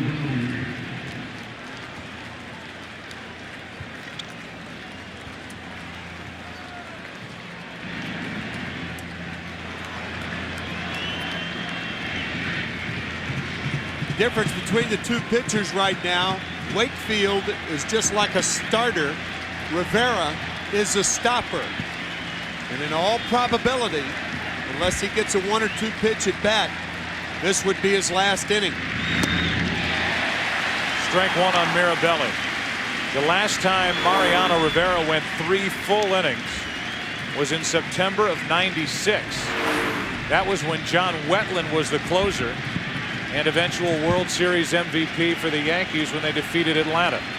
And Rivera was his setup man. Mirabelli went. It's 0-2.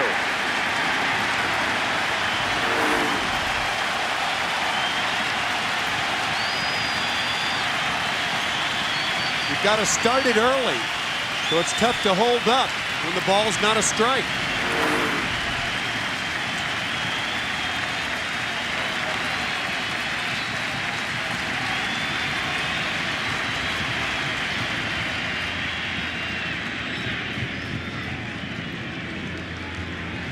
That's who's left for the Yankees in their bullpen. Contreras, White, both pitched in yesterday's game. Weaver hasn't even warmed up in this series.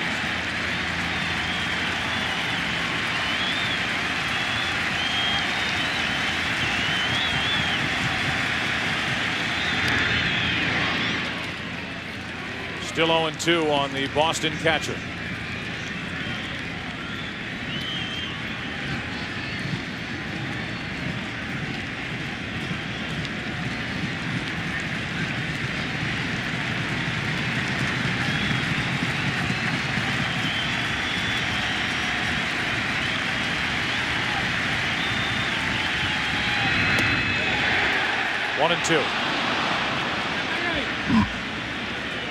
The Yankees in the bottom of this 11th inning will have Boone, Garcia, and Soriano.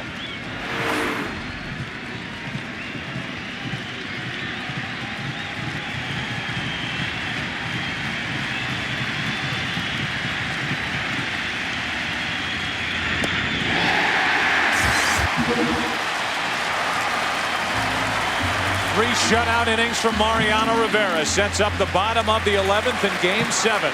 Still tied 5-5. Mariano Rivera getting congratulations after 3 shutout innings. Now he's a cheerleader. Welcome to the booth, Joe Buck, Red Boone, and Tim McCarver. And you're talking about 2 teams, guys that are playing for the 26th time this season against one another. Only 1 win separates these 2 teams, and now here we are, bottom of the 11th inning in a 5-5 game. This is it's quite a night. Clearly, time is not an ally of the Yankees either. I'll tell you what, I've just enjoyed watching it. I would imagine that's the sentiment throughout, although the Boston Red Sox and the fans through New England, they'll tell you they were 5 outs away in the 8th inning, leading by 3 as Boone hits it to deep left. That might send the Yankees to the World Series. Boone, a hero in Game 7.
that you struggled so much throughout your postseason with the Yankees. What a time for your biggest hit. Wow. I can't even talk. This is, silver lining. It's unbelievable. I mean, Mo, so many heroes today, and I just happened to run into one. You got to be kidding me. It's awesome. When you came over from the Cincinnati Reds, you talked about not having been in the postseason. Now you get a chance to go to the World Series. It's got to be a special feeling. It's unbelievable. We're sitting over there tonight, and it wasn't looking good, and, bullpen came in and held them, and we just pecked away, and like Derek told me, the ghosts will show up eventually, and they did, man. This is stupid. What were you thinking when it was 5-2 in the 8th? I mean, did you think that it was over? No, I definitely didn't think it was over because we were crawling a little bit. We were having better at bats. Pedro looked like maybe he was getting a little tired, so we knew anything was possible, but, it didn't look good there for a minute. Final question. Your brother Brett has been following you throughout this whole series. You going to celebrate with him tonight? Yeah, you better stay and hang out with us a little bit after this one. Unbelievable. All right, thanks a lot. Congratulations. Brett Boone, World Series hero. Guys. Well, Brett Boone, have you ever heard your brother Aaron speechless? I mean, he was basically flat out speechless. He was. I mean, I've been talking to him through all this and trying to basically give him encouragement as much as I could. As you got to hang in there. We've been there. This is the game, and one big hit will turn around for, well, that's about as big as they get right there. It's a guy who had no home runs, 1 RBI, 5 hits and 31 at bats in this postseason. And he, as he said, walked into one and hit one out off Wakefield to end this Game 7 in the 11th inning. Roger Clemens' career continues, and for the fans in New England, more heartbreak. And I'm sure that a lot of fans in New England will be talking about why Alan Embry didn't come in to pitch to Hideki Matsui in the 8th inning. Instead, Pedro Martinez was left on the mound. Grady Little stayed with his ace, stayed with a guy who pitched brilliantly into the 8th inning, gave up a double to Jeter, a base hit to Bernie Williams, stayed in to face Matsui. He doubled. 2-run double by Posada. 5-5 at that point until this. Aaron Boone deep into the New York night and into the seats to send the Yankees into the World Series on Saturday night against the Florida Marlins. Let's go back down to the field and check in with Kurt Menefee. All right, Mariano, you're going to the World Series for the 6th time in 8 years, but this one any more special because of the way it happened? I mean, yeah. I think it's special. Yes, I think definitely it's special. But you know what? We showed today the character of the real champion. And, all my boys. I mean, those guys came out big. When you came to the park tonight, though, did you think you might have to go 3 innings in a game like this? Not really. No, definitely not. But you know what? I was ready. I definitely was ready. And I have to thank the good Lord for this. I mean, that's the man. That's the man. He made it for us. Did you think at all when it was 5-2 in the 8th inning that you would even get in this ball game? You know what? Yes, definitely, I did. You know why? Because I see those guys coming back. So you know what? I got to hold this lead. Because we're going to come back and win this game. Final question. Last time you were in the World Series was 2001. Bottom of the 9th inning. It didn't work out for you. Do you look at this as any chance at redemption to clear your name? No, not at all. You know, that was behind, and you just have to put it behind. Now you just move on and keep going, do your job, and feel good about it. All right, congratulations. All right, Mariano Rivera pitched 3 innings tonight to get the Yankees back to the World Series for the 6th time in 8 years. Back up to you, Joe. Kurt, thanks. An Uckler taken out of the park. Tim Wakefield and the Red Sox walk off. And it was a walk-off home run for Aaron Boone. Something he did early in the season for Cincinnati. Traded to the Yankees, wearing the pinstripes. First home run of the postseason, and it's an 11th inning, Game 7 winner to defeat the Boston Red Sox and put the Yankees in the World Series. Back after this from your local Fox station.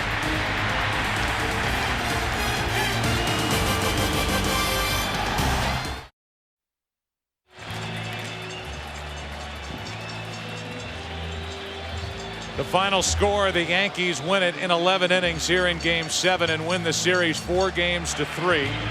Coming up next, your late local news, except for those of you on the West Coast. Let's go down inside the locker room and check in with Kenny Albert. Thank you very much, Joe Buckham, with the honorary president of the American League, Mrs. Jackie Autry, Yankees general manager Brian Cashman, manager Joe Torre, president Randy Levine behind Joe, Lon Trost, Steve Swindle, Hal Steinbrenner. Mrs. Autry, it's all yours. Well, on behalf of the Commissioner of Baseball, Bud Selig, the American League, and for all the Yankee fans throughout the world who I know enjoyed this series, I want to present you with the William Heritage Award for 2003, the American League Championship Trophy. Congratulations. Jackie. Thanks, Jackie. Thanks very much. I mean, we sure as hell didn't want to play Boston, but now that it's all over with, I'm glad we beat. Joe, you commented to Mrs. Autry just a moment ago, this never gets old.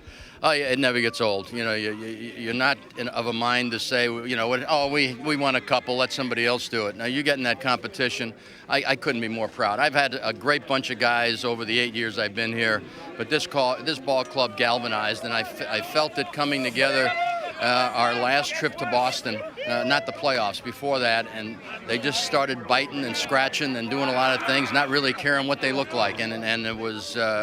It just carried it right through. You're going to your 6th World Series in 8 years as manager of the Yankees. Beat the Mets in 2000, lost in 2001 to the Diamondbacks. What was going through your mind, 8th inning, down 5-2? Well, the only thing I knew that, you know, they did it to us yesterday. And every time I go out to the mound, I bring in a new pitcher. I'd say to Jeter, I said, well, this guy's liable to be the winner today, you know. And then Boomer, I said, you might as well win another game this week. And he says, why not? And then he gave up the home run just to make it tougher on us. But Mariano Rivera, what can you say about Mariano Rivera? And Aaron Boone, thank you. Thank you, General Manager. Aaron Boone. Well, let's bring in Yankees General Manager Brian Cashman. What was going through your mind, Brian? We'll get back to you, Brian. Let's go out to Kurt Menefee. Kurt? All right, with Red Sox manager Grady Little, and you fought to get into the playoffs just as a wild card. You had to fight back from 2-0 down in the wild card series in the ALDS, and now you had to fight to extra innings right now. Does it make you more proud, or is it more painful? Well, a little bit of both. First of all, I want to congratulate Joe, his coaching staff, and that entire ball club over there. They battled just like we did, and but these bunch of boys that I have, I'm awfully proud of them. I think that. We couldn't ask any more of them. They played their hearts out. They kept battling to the very end and a little bit more, but we just came up a little short. Pedro battled big, 123 pitches thrown tonight. But give me your thought process there in the 8th inning by letting him stay in even after they got a run in. Pedro's our man. In situations just like that all season long, he's the one we want on the mound. And he made the pitches like he wanted to. The ball just got in on Posada, and he squeezed it out there over the infield, and that was a game. You take a look right now in your season. This is your 2nd year here. This is the farthest you've gotten right now.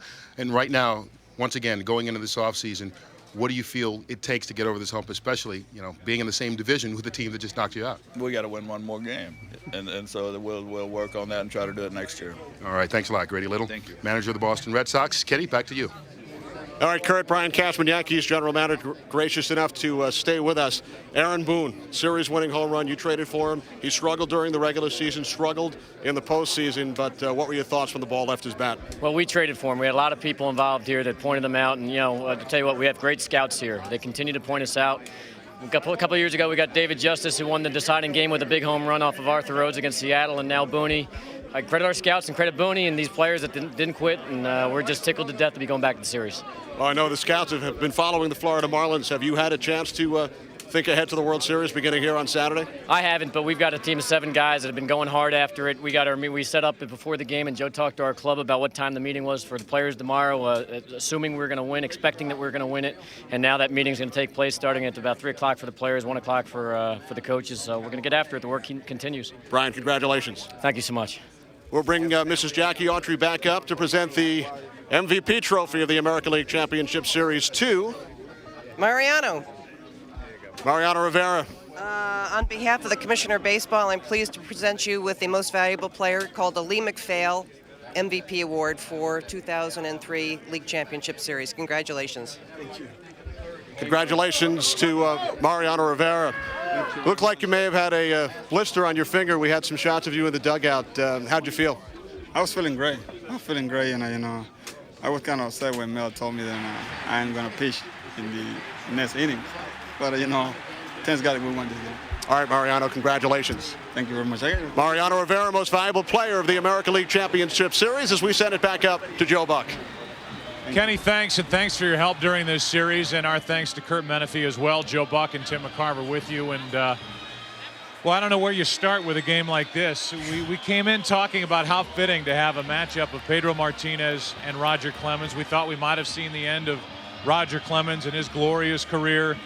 Everything was rolling for the Red Sox that 8th inning. They'll be talking about that for a long time in New England. Whether to bring in Alan Embry to pitch to Hideki Matsui. What could have been lost in the shuffle is the marvelous job that Mike Mussina did, pitching 3 scoreless innings, 4, 5, and 6, to give the Yankees a chance to come back, and they did. They had to use Clemens. They had to use Mussina. They had to use Wells out of the bullpen. But then it's Mariano Rivera. Have you ever seen anybody, and I already know the answer before I ask, but I want to hear your description of him. It is amazing the way this guy performs in the month of October. I have never seen a pitcher like Rivera. We've talked about it so many times. He throws 1-speed pitches outside and inside.